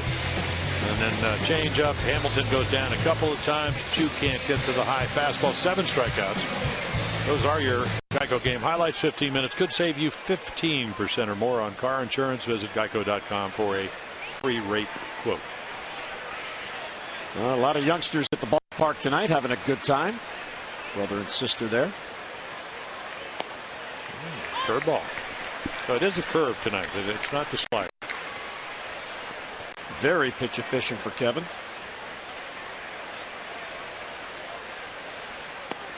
A little bit low. So Odor gets sent out. Since then coming in because she's 0 for 2 tonight. Almost hitting 400. Center field chasing Adam Jones. He was playing shallow, and that's going to get over his head and get down and get all the way to the wall. Odor is heading to second. He's thinking 3. Here's the throw from Hardy to Manny. He is out at third base. Oh, what a play. Perfectly executed relay, and Hardy got it to Machado for the tag. You know, he can really run, and of course you play shallow because you don't think he's going to hit it over your head, but when he does, here's your spring training. You know, Adam, no chance of getting it, but watch him go get it. He picks it up right there, hits the cutoff man. And when he does, watch this throw. Perfect tag. And the Cardinal rule, never make the first or the last out at third base. Oh, yeah, he is out. He does. Glove down. Nothing. Game's going to stay that way for a while. Perfectly executed. Buck Showalter talks all the time about the importance of being able to tag, and says J.J. Hardy's the best maybe he's ever seen. I'll tell you what, Manny's learning. Well, I'll tell you right. That was he made such a good throw, Jim, that all you had to do is catch it and drop the glove, and you know, and then it go to, you know, in the new age with replays, you just sustain the tag. Tagology, I guess, is what threw out that in Boston. I don't know where that came from, but the new tagology is to hold the tag. Is that a sabermetrics term? No, it's not. It's Jim Harmon JP term. Moreland swings through the fastball. So instead of a runner at second and nobody down in the scoreless game, and there's the combo: Jones to Hardy to Manny. Well, how about Adam catching the ball? I mean, before he even got through the wall. Get a little urgency to nothing game in the 6th inning. There's another fastball looking for maybe the Josh Hamilton splitter. 3 Gold Glove players combining on that out. Well, it seemed to me it started all the way back in Boston when Chris Davis went pitching in the 17th inning. Is if you go back to that game, and that was 2012, how did they even get to the 17th inning? They threw Marlon Byrd out on a double up the gap in Fenway Park, and Hardy made the relay throw. Wieters made the tag. So just those little things, and that was the year that the Orioles won 16 consecutive extra inning games. Weak ground ball to short. There's Machado in the shift. High, but Parmalee comes down in the back. Yeah, Moreland doesn't really. It's so routine that he doesn't run hard, but there is no such thing as routine. I think it's going to be. I know it's a long year, but it's 90 feet. Sprint every time you're on the field. As if it's a bang-bang play and Parmalee's in the air as he gets to the base, he's on base. So 2 down. Here's Prince Fielder. Hard hit ball. Hardy plants the long throw. The scoop. He is safe at first base. Well, the only way he's safe is if he came off the bag. And you know what Buck Showalter was talking about is that what he does is he comes and gets the ball. So I think they're going to get a replay here, folks, because the foot stays on. Toe is still on the bag. Oh yeah, he's out. Yeah. So Buck is going to challenge. Yeah, as he should. He was saying he goes out and gets the ball, and when the ball's in the glove, the toe is on the base. So go get the glove, Mr. Rangers. That's definitive evidence. Now, whether they see it or not. Ball in glove, toe on base. Fielder running hard. He's out. Fans are applauding the. Well, look at Parmalee. I mean, this is one heck of a grab. Oriole players are coming off the field because they saw the replay on the scoreboard. You know what? I'm not sure I'd do this. Even though this is coming from New York, it's not coming from the umpires here. That's right. But wait till if they don't reverse it with what they just saw on the center field diamond vision, people are not going to go crazy, but there's going to be some serious noise in this ballpark. Back on the left, he's the crew chief. He made the call. Bill Welke is the other more senior umpire, so they always have 2 listen. And here is the verdict. He's out. And that will end the inning. So the replay got it right. The call is overturned. We'll head to the bottom of the 6th. Nice play by Parmalee to keep this game scoreless.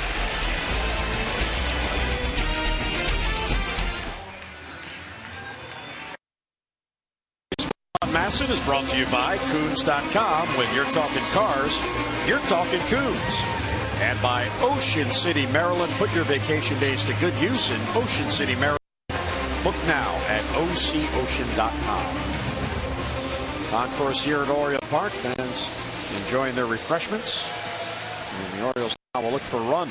Yeah, so the scoreless skiing for Mr. Gallardo. Now at what, 28th and a third innings. How about this number? After losses, and they did lose, 8 starts, 6-0 with an 0.88 ERA. 2 runs or less in all of them. That's a stopper. 7-6 record on the year, low ERA.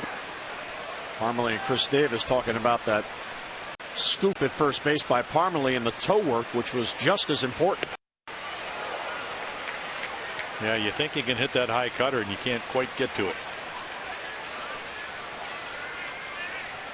Just enough underneath the hands of the lefties. Of course, out over the plate, it becomes a little different story, but he doesn't throw it there. 2-1 on Paredes. Jones on deck, and then Davis. A nice mix right there. Fastballs and cutters, sliders and changeups and curveballs. Center field, that chases Martin, and he glides back on it. Boy, does he know how to time a ball. So 1 away as Paredes is retired. This copyrighted telecast is presented by authority of the Orioles and may not be reproduced or retransmitted in any form. And the accounts and descriptions of this game may not be disseminated without the express written consent of the Orioles. Well, you're seeing every indication why Jeff Bannister, the new manager of the Rangers, wants Martin to keep playing center field. And the ballpark down in Texas even bigger. Yep. And go get him. What an at bat Adam Jones had. What about 10 pitches? The last time to walk, eventually pitched right around him. He finally got tired of throwing balls away that he kept fouling off and tried to come up and in, but nothing on the inside 1/8 of the plate. I mean, every ball either on the corner or off so far, except the one way inside. Line drive to Moreland at first. So 2 men down. That's 9 in a row retired by Gallardo. It's now time for you to tweet your strongest fan photo using the hashtag OsCouchCam. And you just might see yourself in an upcoming broadcast. All brought to you by T-Mobile.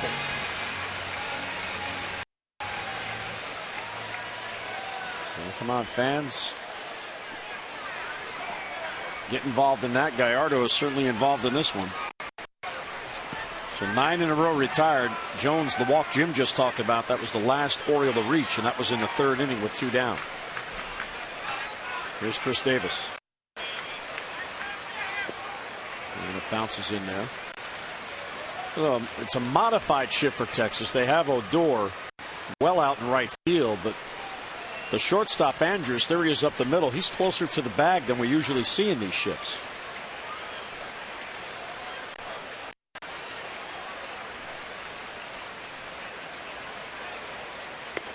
And lays off the high heat, 2-0. Appeal, he did not go. Yeah, Chris is hoping to shift one into the flag court here. Out in right center field. You just don't. You look at the scoreboard if you're pitching, and I can't imagine that he's going to give much to hit here. But not that Matt Wieters on deck can't do damage. It's just you really choose in a 0-0 game, 2 outs, when you know he may not know he has. Chris has 11-game hitting streak and a red hot. I mean, I'm over 340 with 4 home runs and all that stuff, but he knows he's hitting. He just pitched around it. 4-pitch walk. Yeah, I mean, you choose. This is not being wild. It's being prudent. Where do you want to pitch to? So the Orioles get a 2-out base runner that snaps the string. 9 in a row were retired by Gallardo, and it gets Wieters up there with a man on. Yeah, you go through the lineup when you're looking at it and you go, okay, I don't want this guy to beat me. Got to get this guy out because then I can pitch around that guy. And I think that's what Gallardo is doing here. Now, that doesn't mean it always works, because all you got to do is have. Chris Davis runs pretty well for a big guy. Wieters takes a strike in the outside corner. Well, Davis red hot with the 11-game hitting streak. Matt is now 1 for 10 on the homestand and just 4 for his last 27. So if you look at Martin, if he gets any deeper, he'll be almost over the center field wall. He's going to cut off the ball in the gap. A little bit late on that swing, and it's 0-2. Yeah, I mean, he's way out there, as he should be. He keeps looking back over his shoulder, make sure that. I mean, everybody very deep. This is your double prevention defense.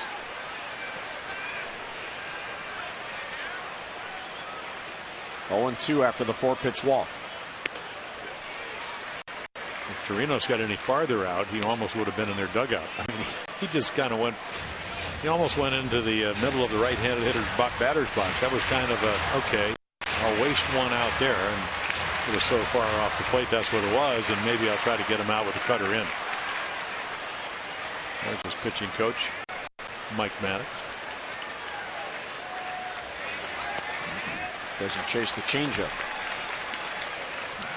2-2 on Matt with 2 down. Yeah, I get the feeling that after watching Matt Wieters hit now for 6 years, he can guess with the best of them. If he takes a look, he may be just the guy. Going to get up 3, 4, 5 times tonight. Maybe look inside middle. That's we've been throwing so many cutters. And he's at first base, according to John Hirschbeck. He was leaning, looked like he was going to go, and he's picked off by Gallardo. Horrible base running, because you know you're not going to steal a base. And then he just holds the ball. That's one of the reasons. We're waiting to see if they're going to challenge. Rangers are coming off the field. Still waiting for a word from the. Well, he gets back really quickly. And Buck will not challenge, so Davis is picked off in the 6th. So 2-out walk, but none left. On we go to the 7th in a scoreless game.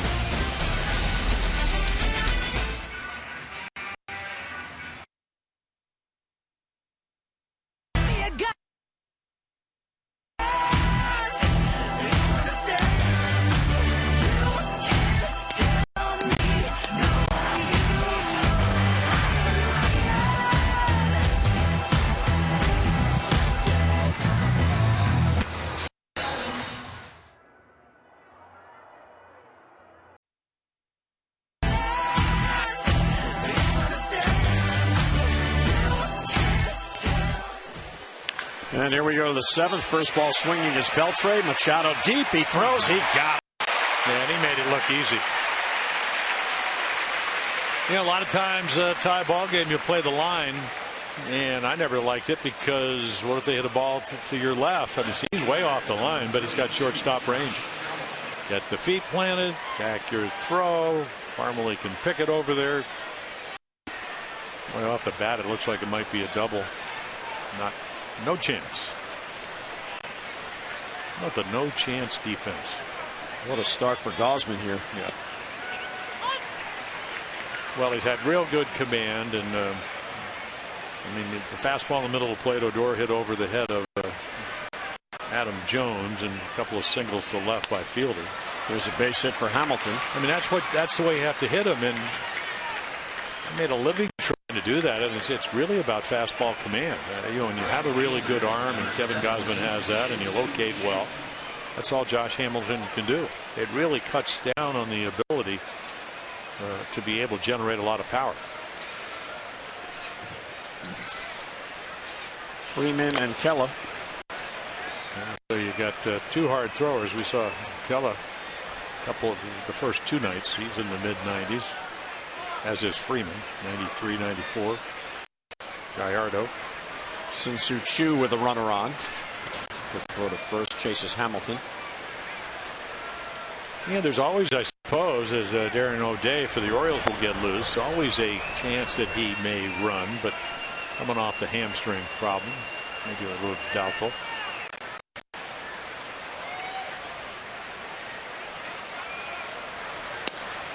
Fastball misses outside. Gausman has 7 strikeouts. He has walked only 1. That was a leadoff walk in the 3rd. It was eventually left stranded. I think the key to keeping somebody like Hamilton, for a big guy, he really does have good speed, is make him stop. But worry about the hitter because he has hit home runs in 3 games, and the ball just a shade low.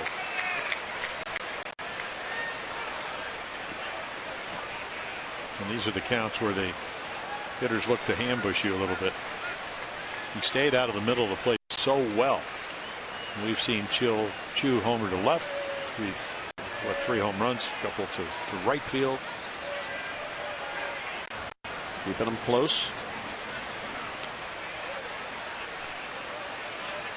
But if you're not going to steal a base, dude, you just can't afford to get yourself picked off here. And Hamilton knows that. His job is, if Choo can chew one into right field, can he get a good enough jump to get to third base? Perfect pitch again. Great velocity, great movement, fabulous location, right to the glove of Matt Wieters. The reason he chases off the plate is because it appears it starts on the plate and then the movement just takes it out of the zone. It's a pretty special ability to have as a pitcher. Well, 2-1 on Choo. Hamilton a modest lead. Inside, ball 3. Yeah, pulled that change up across the plate. Now they put the shift on. And of course, J.J. Hardy telling everybody what their responsibility is on a ground ball. I mean, if the ball's hit to Flaherty, Manny Machado would be taking the throw at second. And he swung again too far, and he's upset with himself.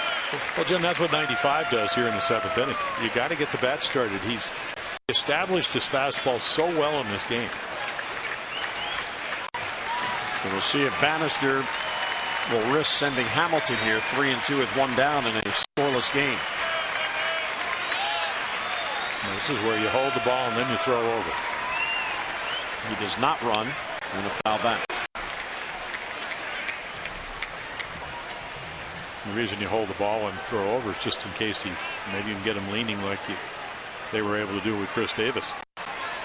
The Rangers have had 2 men reach second base in this game, but one wasn't around long. That was Odor, who doubled and was thrown out trying to stretch it to a triple. 3-2 on Choo. Runner does go. Pitches ball 4. Wieters thought he had strike 3 and threw down. Yeah, and he stayed down in the zone. A lot of times you'll come up and, you know, it's a splitter that Choo is able to lay off of. Just a tad low, and Here comes Buck Showalter. And this, if he does make a pitching change, and he usually does that, it's not about the way Gavin Bosman, it's about the pitch count. Hell of a game tonight. Yeah, so Gausman will leave. He cannot win, he can lose, and Darren O'Day comes on in the 7th.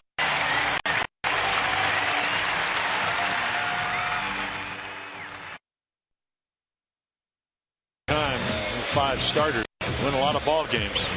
7 strikeouts, used all his pitches. And again, he's going to leave without a chance to win because of the lack of offense. But marvelous performance against a team that came in and hit, 11 home runs the first 2 nights. So there it is, 4 hits over the 6th and 3rd. A lot of fastballs. And now our Jiffy Lube pitching change. It's time for a little relief for your car, too. Visit Jiffy Lube for regular oil changes that help prevent damage and wear to your engine. Jiffy Lube, drive in today. And here's a guy that's, look at that, 5-0. Cleveland series, last time he worked. Gave up the home run to Santana. That was in the Chen game. Marvelous numbers. Again, fastballs, sinkers, risers, front hip breaking balls. And again, you're trying to match up here. O'Day against Andrus, 1 for 7. So looking for a double play ball. And that's hard to do only because of the fact that Elvis Andrus, pretty speedy guy. He's only hitting 132. O'Day has picked up wins in 3 of his last 4 appearances, including the game Jim just talked about. After he allowed the tying run, the Orioles got the lead and he picked up the win. I think that fooled Andrus.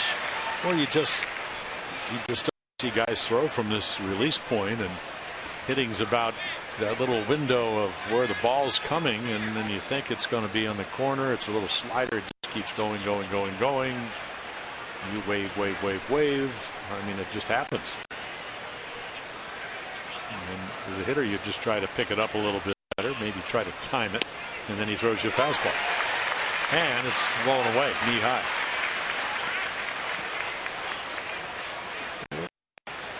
What do you say? I think Darren O'Day's, and this gives you total read on velocity, what, maybe 86, 87 average fastball. But it's a movement, and he can sink it. He can throw you the upshoot. This is where he likes to go high in the zone. And he got him on a breaking ball. Big strikeout. Andrus is out, 2 away. Now you're trying to stay back. You're trying to let the ball travel a little bit. Wait. And if you don't pick it up right about here, look, the hips are already gone.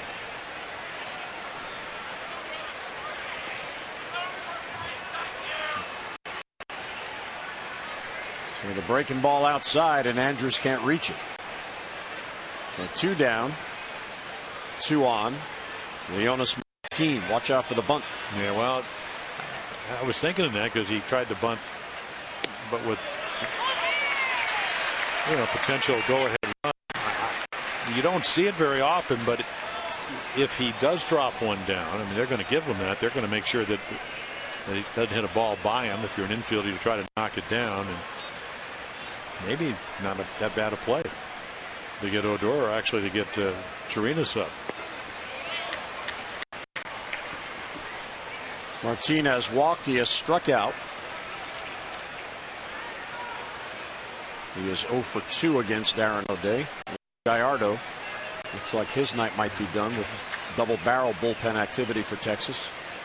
Yeah, just get me some runs. One, I'll take one. There's the high heater at 88. Yeah, then you got a young hitter in the sense that he doesn't have a lot of experience, and you get a count where you don't have to throw him a strike. In fact, it would be a mistake if you did. And of course, Darren O'Day knows that. 1 and 2 on Leonis Martin with 2 on and 2 out. Popped him up. Shallow center. Right there is Mr. Jones. O'Day comes on and strands 2 runners. Outstanding job by Darren O'Day. 2 left. 7th inning stretch time at Camden Yards. Our Honda do-ups in a scoreless game. Wieters, Parmalee, and Harden.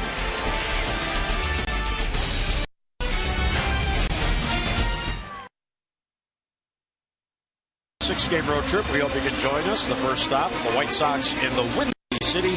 Valdo Jimenez will take them out against John Danks in Game 1. Our coverage on MASN 2 will begin at 7:30 with those extra presented by Jeep. And then game coverage at 8 o'clock. We've got all the access you need right here on MASN. So Yovani Gallardo runs his scoreless streak to 29 in the third scoreless. The master of deception. Boy, he pitched well tonight. Again, I mean, not overpowering in the sense he just knows how to pitch, cutter and everything. Nothing much to hit. So marvelous job. Third time we've seen Sam Freeman right at the end of spring training, came from the Cardinals over to the Texas Rangers.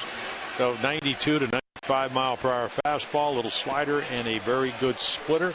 And he's been on a roll. He retired all 6 batters he's faced in this game. And then over the last 14 games, ERA given up 3 earned runs in 9 innings, has dropped almost 3 points. So he struggled early.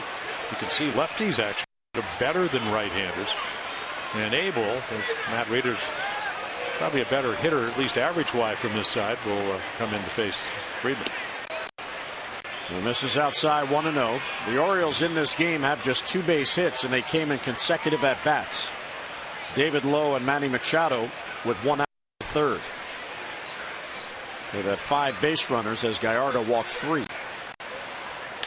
High fly ball left center field, but he got under it. There's Hamilton, and he's got it for the out. So a loud out, but 1 away. The Player Designed T-shirt series is back at Oriole Park on Thursday, July 30th. All the fans at that game that night against the Tigers will receive a Glove Orioles T-shirt designed by Gold Glove winning shortstop J.J. Hardy. So celebrate the Orioles shortstop and add to your Birdland wardrobe. For your tickets, Orioles.com or 888-848-BIRD. There's J.J. on deck. So I will be there for that T-shirt night. So you're really I got my floppy hat. We're going to mail you the shirt. Parmalee first ball swings and pops it up. I'll be here for the shirt. No, the Hawaiian shirt. Oh. You got to match your floppy hat. Must you? Yes. Oh, they match? They go? I believe so. That is the new in. That was like when you used to wear Madras and stripes. You know what a Madras shirt is? No. You don't even know what a Madras shirt is? I wasn't at that meeting. Oh, Jimbo. They don't have those in New Jersey. When you go home tonight, because I'll be on a plane to Chicago, Google Madras. I will.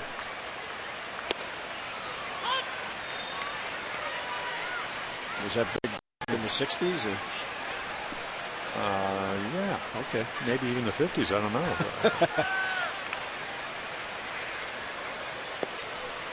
Hardy takes 1 on the count. JJ has grounded out twice tonight. Texas has the 14th out of 15 bullpens in the American League, highest ERA, but you wouldn't know it by the way they pitch in this lately. series. Yeah, they've gotten a lot better.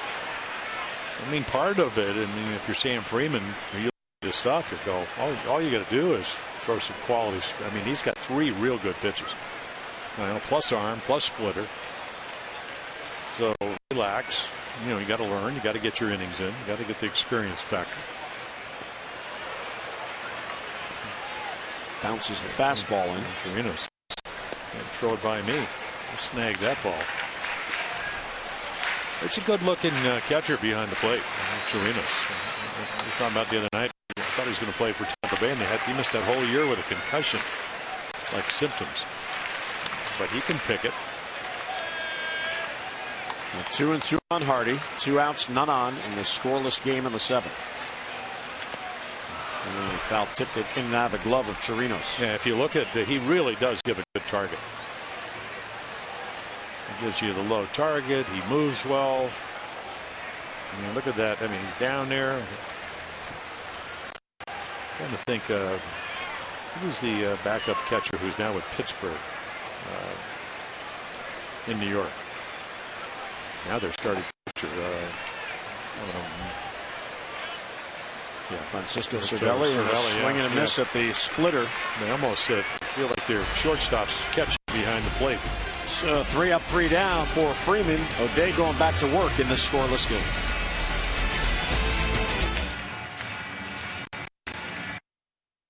Jack Dozier, making his debut with the Cubs, becomes the first son of a former major leaguer to also play in the bigs.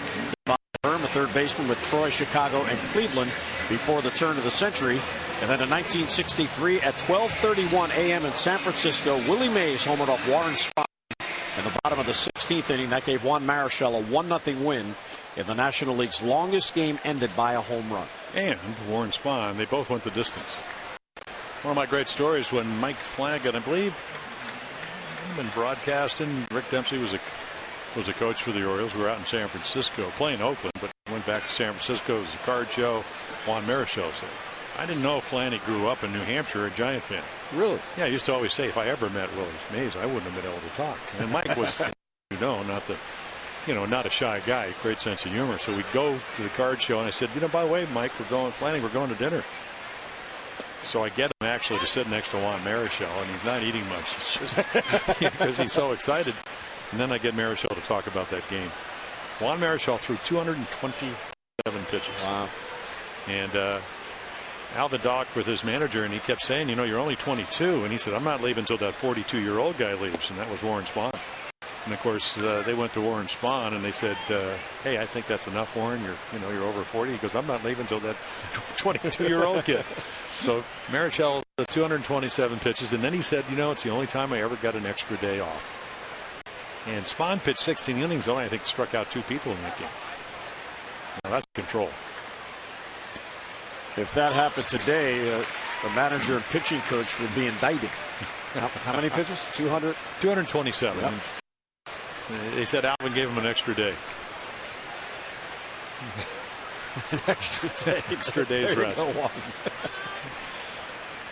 So, and back then it was 4-man rotations. Well, it's funny, and it's a great day because we see Yovani Gallardo pitch today. He's got 29 in his third scoreless innings. He's a pitcher. We saw Gausman come out and just, he'll eventually have the feel. He had tremendous feel tonight. But Gallardo, if you went down there and if you were a scout, you're going, other than the fact he got him out, does he throw 95? No.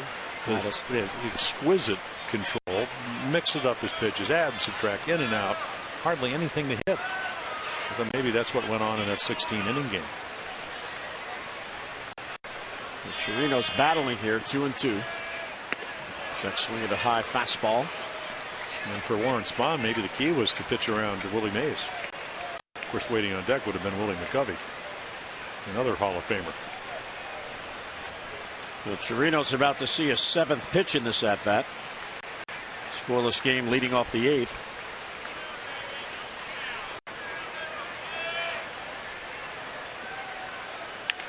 Line drive left. Lowe charges in on it, and a diving catch for David Lowe. What a game he's having defensively. Well, again, Chirino's already homered, singled early on in the series, 4-game series, so he's playing deep. Adam Jones isn't. And then again, a second nice play. Buck Showalter talking, outstanding left fielder. I was talking to Travis Snyder when Brady Anderson came over from the Red Sox.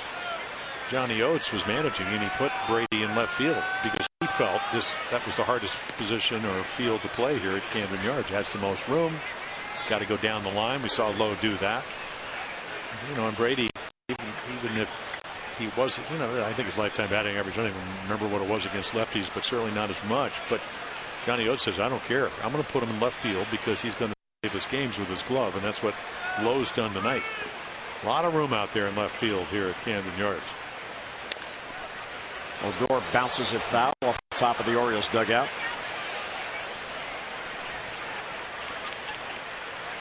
And again, that's the asset that David Lowe brings to this team. A well above average defender. And on championship contending teams, you need guys like that.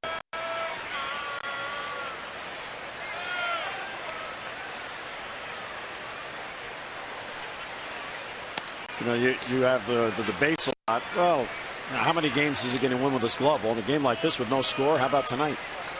There's Tanner Scheppers in the Texas bullpen. Brian Mattis for the O's. Well, David Lowe can, we know he's an excellent pinch runner. I mean, not a base stealer, but pinch runner. And he's got some big hits for him this year. Rolls over on that. Big bouncer to Flaherty. 2 down in the Texas 8th. Oriole Park is the perfect setting for your next group outing. So gather up your family, your friends, your coworkers, colleagues, and come on out and enjoy a fun-filled day or night of Orioles baseball. Now with discounted ticket prices for groups as small as 15, party facilities as many as 1,000, you could come and see a pitching change. As Darren O'Day is going to leave, and Ryan Mattis is going to come on to face the lefty. So 2 outs, nobody on. Nice job for O'Day.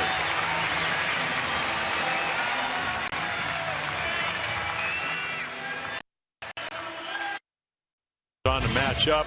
Last 6 appearances, a lot of strikeouts, only the 1 hit. And it coincided with the suspension, went down. Worked with Scotty McGregor, Brady Anderson, a lot of fastballs, sliders, changeups. Of course, Moreland is not one of those routine outs. 14 home runs, 2 of them against left-handers. There are the numbers for Brian. Early on, a lot of walks. That has settled down. So you match up. And again, you have Fielder already with a couple of hits behind, and then that's why you're going to get somebody up in the Oriole bullpen, because Beltre, just in case anything happens here in the 8th. So here is Moreland 0 for 5 against Mattis. Breaking ball, and he checks in time. As Rowe now getting loose just in case he gets to Beltre. Yeah, so there is the right-hander. Brian, since coming back from the suspension, 7 appearances, has not allowed a run. He's low for ball 2. Well, you know he paid attention, and you know that he has a lot of power. You just, again, nothing game, whether it's 0-0, 1-1, 2-2, you just have to make your pitches, and that's why it's so difficult to come out of the bullpen. 257 hitter against lefties. Much better against righties. Kind of hangs the slider, but he hangs it inside enough where Moreland doesn't pull the trigger. Out over the plate, that's a very hittable pitch. Interesting that a lefty pitcher would succeed better against the other batter, the righty. That ball's ripped to right field. Davis back. It's over his head and bounces against the wall. Moreland is thinking to, and he puts on the brakes. He hit it so hard, and Davis played it well, so there's a 2-out single. Now, even though it hit the bottom of the wall and skidded, I mean, no way. I mean, it was just a BB. That's what happens when you get into the hitter's counts. 2-0 fastball in the middle of the plate, and boy, he gets extended. And it's one of those balls, if you elevate it, it's 1-0, but it isn't. And Moreland picks up his first hit. Here's Fielder, who is 2 out of 3, his league-leading 34th hit game. And Hardy in the shift now on the second base side. Manny over where Hardy would be at shortstop. He's got 29 hits to left field, and he's only got 30 to right. The rest of them are up the middle. Now that's spraying the ball. Wow. Well, that'll get your attention. I've never seen Brian Mattis do that to a left-handed batter. Way up and in, and boy, this is too close. You were very lucky. You never want to hit. You never want to be playing around the helmet. I can't imagine that makes Prince Fielder very happy. The fastball gets away and buzzes him up and in. Yeah, that was a I'll show you cut. Swung through it. Even more determined cut. Like he needs any impetus to do that. You know, the hits by direction. Yeah, I mean, it's good balance. Real good balance. But like we mentioned, hadn't hit 2 home runs the last 21 games, but still hitting around 350. It's very easy to overthrow when you come into these situations against these type of hitters. Well, the thing about Fielder that makes him so especially effective is his batting eye. Yeah. I mean, here's a power hitter. Struck out 39 times all year. That's it. Pop foul out of play. That'll be back in the crowd. Yeah, we have seen Brian Mattis throw 3 fastballs in the inside part of the plate to a lefty. Very rarely does he do that.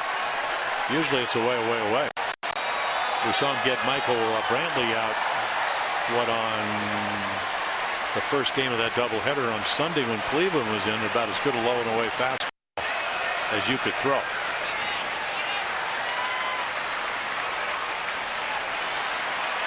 A big pitch here, 2-2 with 2 down, and Moreland first. Just outside. And there's the eye you were talking about. Didn't even flinch. When you don't try to overswing, it's easier to know the strike zone. And it appears to me that fielder's very content hitting the ball over the ballpark. He's not one of these guys jumping out and trying to pull pitches. Harmonly's going to hold the bag. 3-2. Moreland will be on his way. And it's inside ball 4, and fielder just flips the bat. Well, he couldn't get Moreland out, and he didn't get fielder out, so I would imagine it's going to be Chaz Rowe time.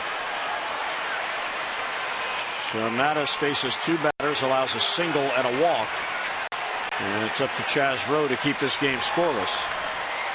Chaz will come on. He inherits Moreland and fielder, 2 on, 2 out in a scoreless game in the 8th.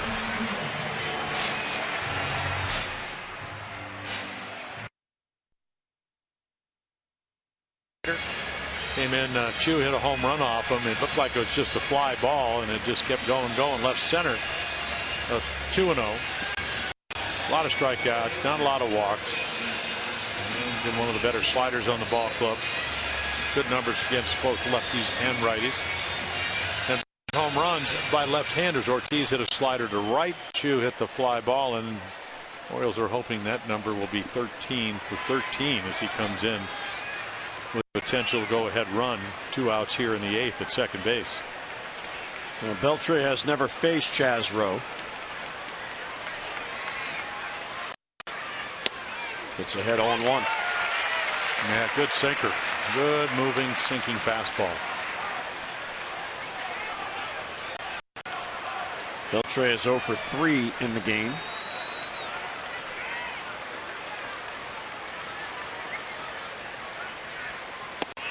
Slider, 0-2. Well, Nani, it's a slider that, just disappears. If you haven't seen this slider, especially that one, you think it's going to be on the plate, and then it just dives down and away. Chad Rowe, what, about 6'4", almost 6'5"? And when he gets on top of it, it's devastating. He hung that one. Boy, did he get away with that pitch. Beltre's going, how did I miss that? This is the hit me slider. Starts inside and just hangs, and sometimes you get lucky. You couldn't barrel it up. No. It could have been a very long 3-run home run. 0-2 on Beltre, 2 on, 2 out. And he does a chase.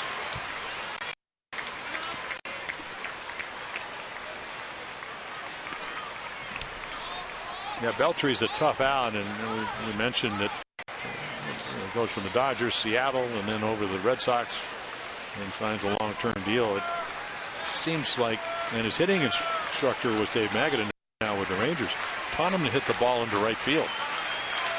And when you get it up and out over the plate, that's what he does. Ground ball towards the hole. Manny's there, bobbles the ball, and everybody's going to reach. It was just off the end of his glove. Tough break there for Manny, and the bases are loaded, 2 down. Yeah, I don't know how they'll score it, but that's usually a play that he makes. And because he has such great range, he's off the line. A nice slider. That's the good one. And not an easy play because he had to go get it.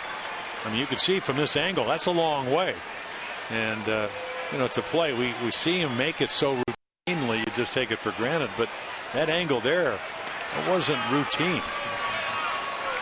So the bases are loaded with 2 down. Here's Josh Hamilton. And a slow roller towards first. It'll bounce foul. Hamilton is 0 for 1 against Chaz Rowe.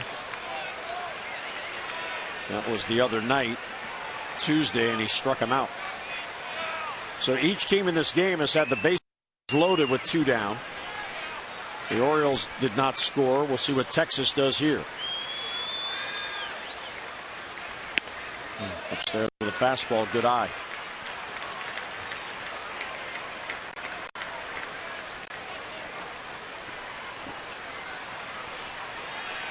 Moreland, Fielder, and Beltre, third to first.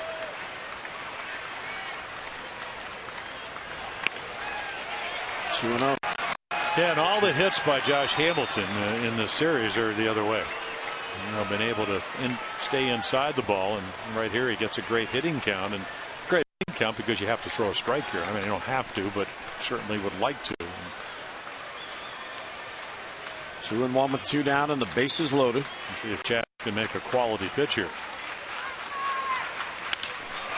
Right center field. Davis on the run. Jones on the run. Adam gets there and he makes the catch. And Rowe pitches out of it. And the Rangers leave the bases loaded. So on we go. Bottom of the 8th coming up. Still no score.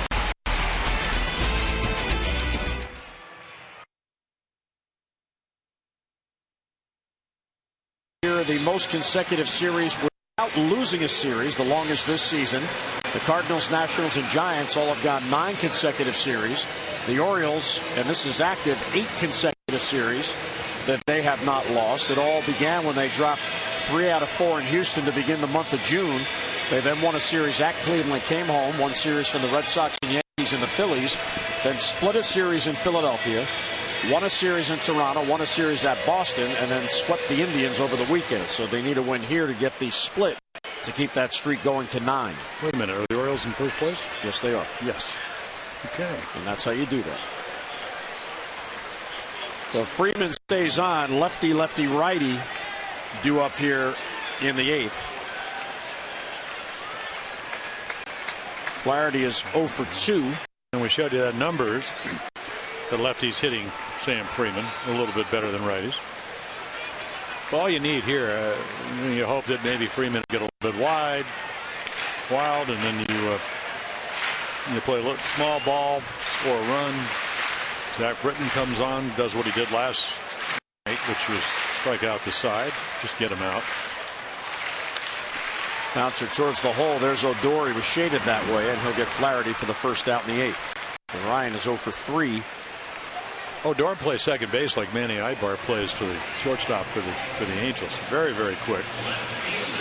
I'm not sure he has at this point. He's only 21. And the soft hands at Ibar. I mean Eric Ibar, Manny Ibar, Eric Ibar. There's a Manny Ibar, isn't there? Somewhere. Somewhere, yes. Thank you, Joe. I'm here for you. So His friends call him Manny. Just in case you didn't know that. Fastball taken for a strike by David Lowe. David is 1 out of 2. Taking a couple of base hits away with his defense tonight in left field.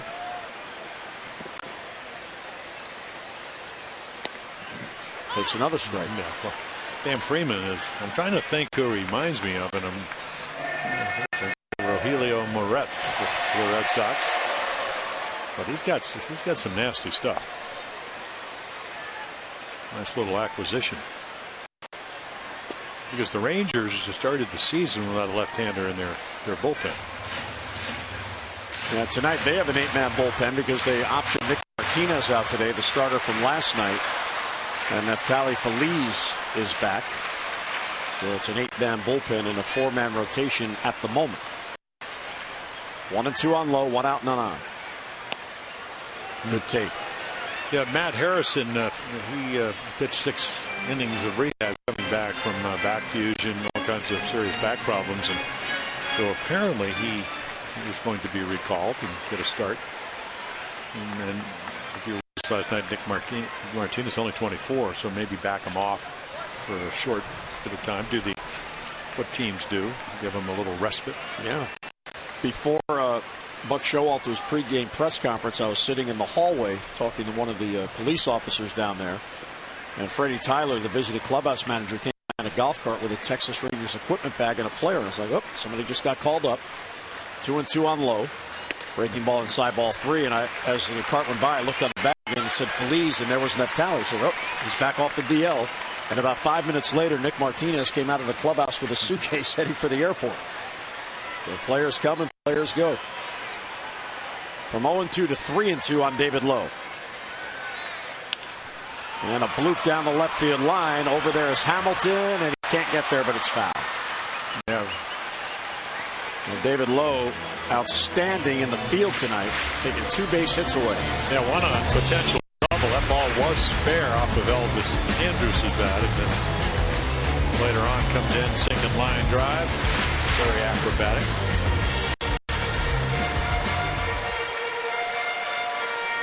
It's a real good at-bat going here. Well, you'd like to get him on, and as we mentioned, does not really steal bases. Fast guy that really hasn't had the experience of stealing bases at a major league level. So what, 1 out of 5? But if he does get on, and then Machado hits one up the gap or loops one in, the speed to score. Line drive to center field. It's hanging. It's falling. It's a base hit. What an at-bat for David Lowe. He has a 2-hit night. And on the 8th pitch, he gets on base, representing the go-ahead run. Yeah, that's what the 3-2 count does. We don't see him Freeman, good stuff, but he's going to have to throw a strike, and David Lowe waiting. Keone Kella's going to come on as David Lowe, representing the go-ahead run in the scoreless game, gets on. 1 down in the 8th in the scoreless game.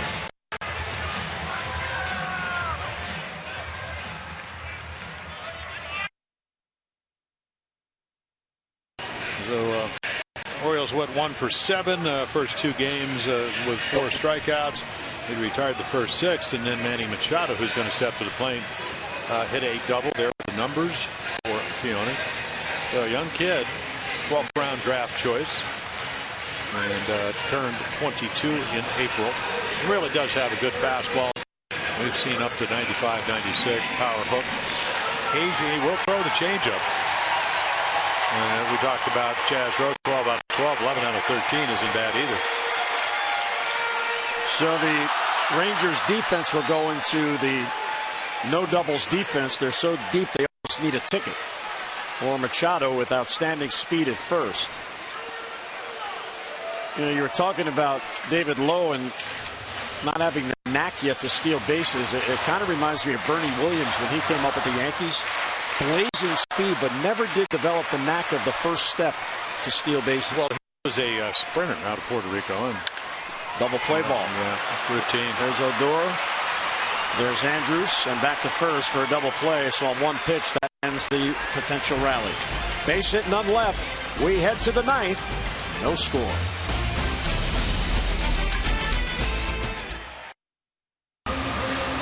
Orioles baseball on Masson is brought to you by Southwest Airlines. Book your low fare now at southwest.com. And folks checking out the team store as they walk on the concourse up on the club level. 31,915 here tonight. Largest crowd of the 4-game series. Little tote bag, I think, night tonight. And it's a dugout club night. A lot of things going on here in Baltimore. Rose stays on, and he'll get ahead of Chu 0-1. Andrus and Martin will follow. So home runs in 3 straight games after going 22 games without one. Fastball too high. Jonathan Scope in his rehab game tonight at Frederick was 2 for 4 with 2 RBIs, including a solo home run. And Frederick won over Potomac 4-3.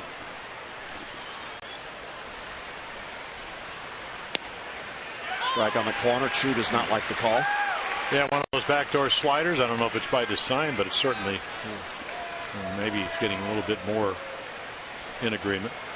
James Hoy done a nice job. Very consistent. Strike zone has not changed over the course of the game. Buck said that after the game last night, and I guess they do this as a matter of routine, there were 5 or 6 bang-bang plays at first base last night, and Hoy last night was at first base, and they went back to, and Buck said he was correct on every call he made, on every bang-bang play. 2-2 is a little low, ball 3. Don't want to walk the leadoff man in a scoreless game in the Well, ninth. it's difficult because if it, Chaz Rose paid attention, and Chu's hit 3 home runs, and he's hit them to all parts of the ballpark. So the degree of difficulty is you got to throw a strike, but you also have to keep it in the park. And he'll take walks. I mean, that one even wasn't close, and that's, of course, that's what they're looking for here in the ninth. Chu doesn't run a whole lot now, but in years past, pretty speedy guy.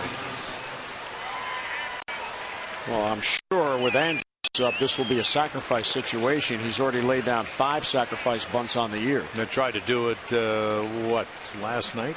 A horrible bunt. Popped it up. Or was it the night before? Either way. The night before, because Wieters made the catch. Yeah, exactly. Just did not drop got the bat head way below the handle. Pops it up again, but straight back at the plate and back in the crowd. There's a closer. Yeah, there is a closer. And, bunting, and that's, until the DH, that's kind of the way you spent your games in spring training, that you go down and bunt. And, you do it. If you were a starting pitcher, you do it the day before. You get to hit the day you were actually going to pitch. It's about presenting the bat head to the ball, and it has to be out in front of the plate. Bat head has to be higher than the handle, and you use your legs kind of like an elevator to get you from low to high. There's a better one. That's real good. Wieters will get it. He'll get it to Flaherty, so the sacrifice is successful. Yeah, so the angle of the bat was good. They do what they need to do. Well, Oriole Park is the perfect setting for your next group outing, so gather up your family, friends, coworkers, and colleagues for a day or night of Orioles baseball with discounted ticket prices for groups as small as 15 and party facilities to fit up to 1,000 fans. Oriole Park at Camden Yards can make your group outing an experience that you won't want to forget. Go online, Orioles.com/groups, or call 888-848-BIRD. The walk of Chu is the 4th allowed now by Oriole pitching, and so far they have not hurt. Leadoff walk in a scoreless game here in the ninth. Yeah, the Orioles have walked a couple of times tonight. Well, they came in as a team at 237 with runners in scoring position. Tommy Hunter will get loose. Martin came in at 214. But of course, those numbers really don't mean anything. Rose wants to get him out. He wants to get a hit. Age-old game. He's looking for a good pitch to hit. You're trying to not give him a good pitch to hit.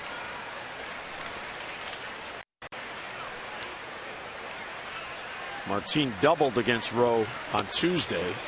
A little bit low. Yeah, that might. Matt kind of caught it because of the sharpness of the breaking ball. Maybe down a little bit because the pitch was that he couldn't present to the home plate umpire. So you don't get that pitch. You can see it's right on the edge of the strike zone. And instead of 1-2, it's 2-1. And through the middle of base hit. Chu will be sent. Here comes Jones. Here's the throw towards the plate. It is up the line, and Texas has the lead. The leadoff walk comes around the score. Yeah, Chu gets a great jump. And then the other problem is, I mean, look at that. He's off and running right here. Adam comes in. The throw's going to tail just a little bit. I'm not sure he could have cut it off, but there's no chance. So not only did they score, they get another runner in scoring position. So like I said, doesn't really matter what his batting average is. If he gets a good pitch to hit, which he did, fastball in the middle of the plate, and then puts a good swing on it, that's how you generate runs. And he's batting 1,000 against Chaz Rowe. So the leadoff walk comes around the score and break the tie. And here is Chirinos. Rowe now needs to keep this to a 1-run inning.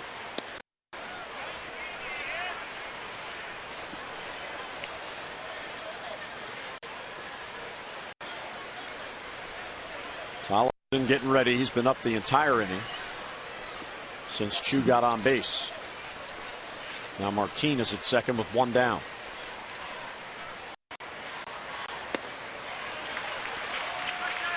Yeah, he just worked the count, and there was a close pitch that maybe could have gone either way. It went his way. It's the amazing thing about this game. Martin was 6 for his last 56. And he could end up, if they can maintain this lead or add on, maybe getting the game-winning hit tonight. And he gets to play because he can play center field. Foul ball, 1-2. For the Orioles in the bottom of the ninth, Paredes, Jones, and Davis will be up. Yeah, you really just, and you know Chaz Rowe, I'm going to bear down and try to get Chirinos out. You got Odor on deck. I'm going to keep it at 1-0. You got the heart of your order coming up. 1-2 on Chirinos, the number 9 batter. And he struck him out. Yeah, they had good life on that fastball at 94. Starts in the middle of the plate and just runs away from the bat head.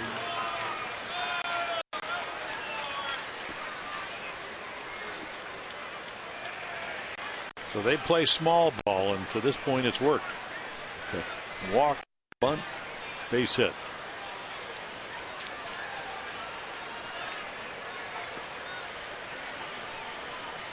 So Martinez second. Odor now up.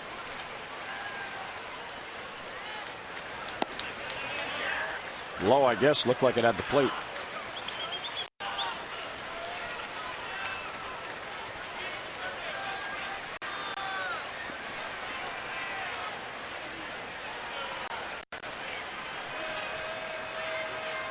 Odor is 1 out of 4 on the night. Breaking ball in the dirt.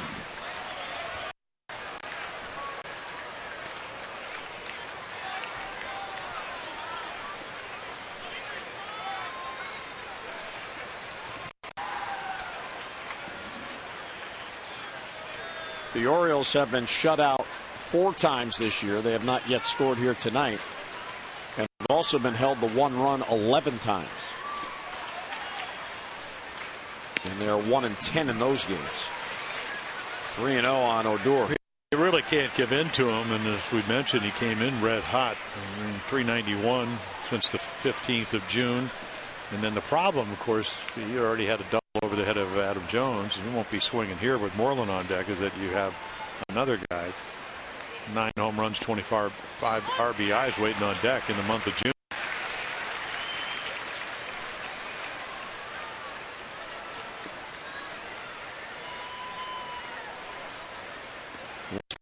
At second.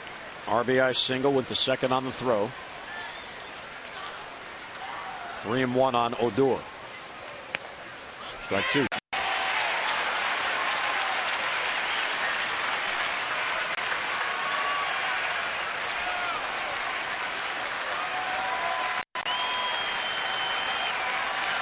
Martinez not forced, so he'll stay put. And behind Chaz Rowe. 3-2 is hit towards right field. That's a base hit. Coming towards the plate, it's Martin. Here's the throw home from Davis. It is the line. Throw to second is not in time, and it goes off Hardy's glove. And trying to go to third and making it to third is Odor.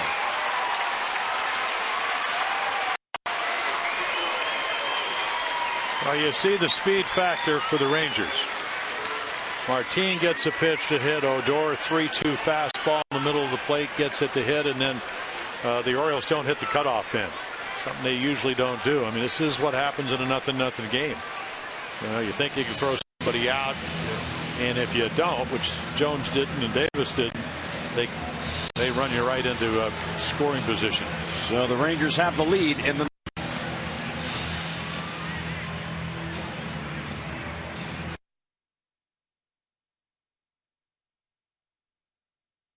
I mean, you can get it almost a little under 100 miles per hour.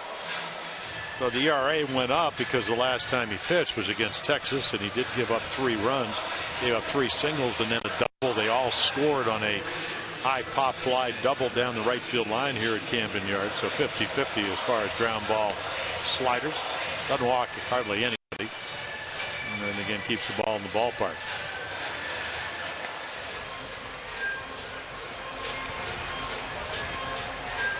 That number a little higher than you would like.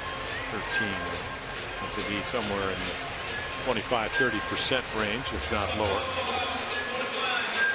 So the speedsters, Chu walks. Martin gets him in, and Odor hits a 3-2 pitch, and Martin with great speed able to score to make it 2-0. So Moreland comes up with a chance for what would be a huge add-on run. Tommy misses low, 1-0.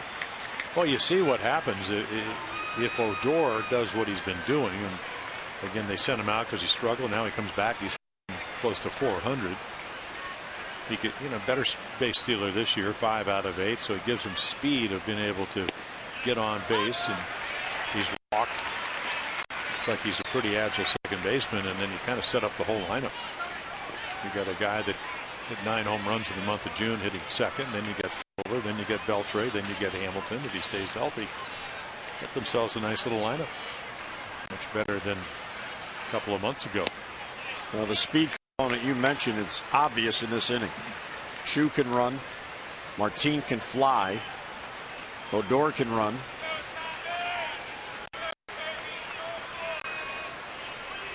Andrews, when he gets on, can run. And he skies it to shallow center field. Adam Jones moves in on it. And the inning is over. And the Orioles now come to bat. They have some work to do. Well, the 2 ups in the ninth. It'll be Paredes, it'll be Adam Jones, and it'll be Chris Davis. The O's need 2 to tie.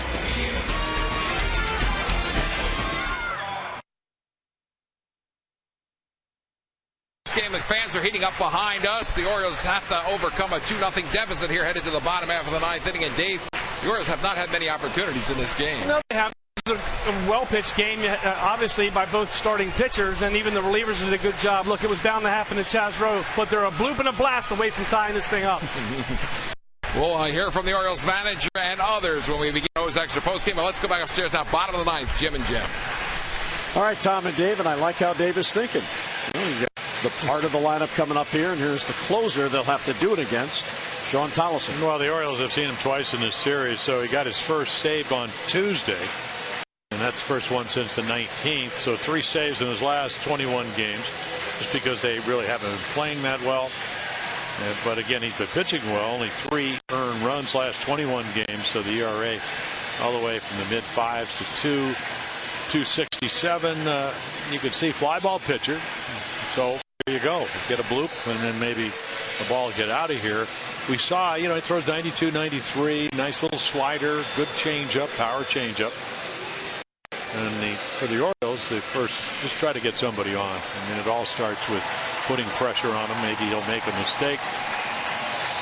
And I would expect Paredes early in this count, maybe even on the first pitch, to jump on the first pitch to try to get on. Well, he's one of the great. We got some numbers today. I look at him. If we had a pitchers meeting, you'd say, okay, great first ball hitter. Doesn't mean you don't throw him a strike. You just try to make a quality pitch with it. I mean, right, that was just a fastball down the middle of the plate. It's kind of a luxury to work with run lead versus 1 if you're a closer. But again, as I mentioned, things will change if you get a base runner on, because you got the next 3 guys can hit the ball out of the ballpark. And there's another strike. Well, the Orioles trail 2-0 here in the 9th. Here's what they've done recently since June the 4th. They have 7 come from behind wins. 17 on the year, tied for 3rd most in Major League Baseball, and since June the 4th, 2nd most. That's what it will take here tonight. Breaking ball down and in. Paredes, by the way, has never faced Tolleson. Yeah, those are the come from behind. Let's see. Lead after 8. 12-1. And there's a good fastball, but it's inside. And now that's a good take. Well, I think he would have had trouble trying to hit that. He's looking away, trying to protect in, but you're right. Didn't chase it. Would have been a tough pitch to handle. Upstairs, ball 3. If you remember, the game ended on Tuesday night when he struck out Brian Flaherty on a 3-2 backdoor slider.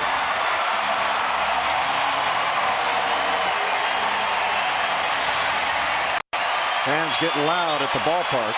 He's got a very good arm, but not a lot of experience. Bloop to center field. Martin goes back on it and has it for the out. So the all-important first out here in the ninth inning. Drive of the game brought to you by Lexus of Towson, the area's #1 volume Lexus.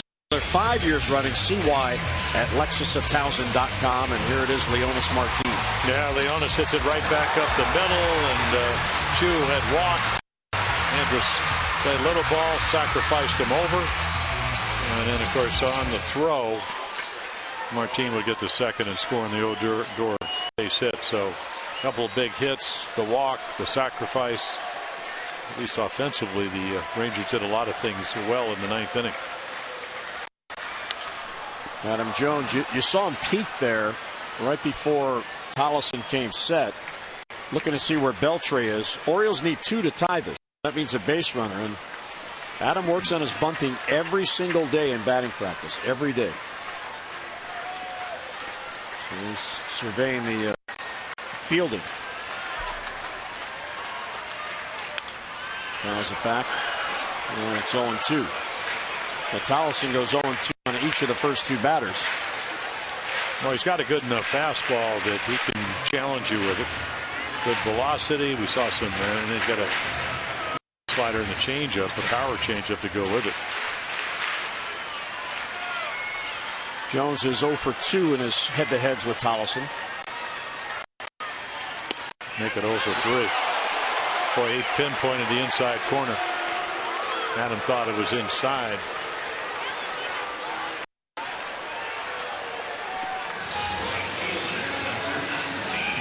What you call painting the inside corner at 93 miles per hour. Claimed on waivers. So it's up to Chris Davis to keep it going. Beltre in the shift is hanging closer to third to try to take a bunt away from Davis. I mean, Sean Tollison, you were wondering how Texas got him on waivers. I guess he missed most of the last part of 2013, had a labrum problem with his left hip. Next thing you know, he's a Ranger. There's the changeup.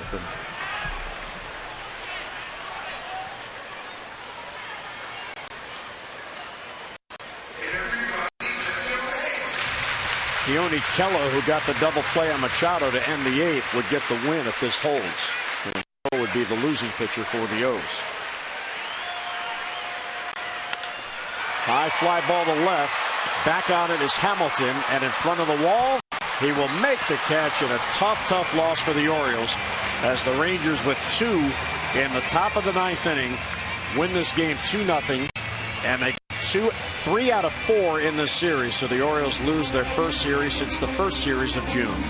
We hope you can join us tomorrow as the Orioles hit the road to begin a 6-game road trip. First stop Chicago. Ubaldo Jimenez will take them out against John Danks. Game 1 against the Sox.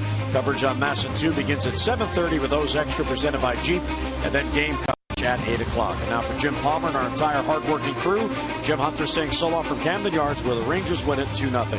Tonight's telecast has been a MASN presentation.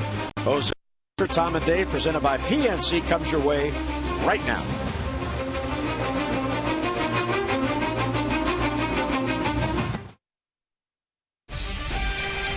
With the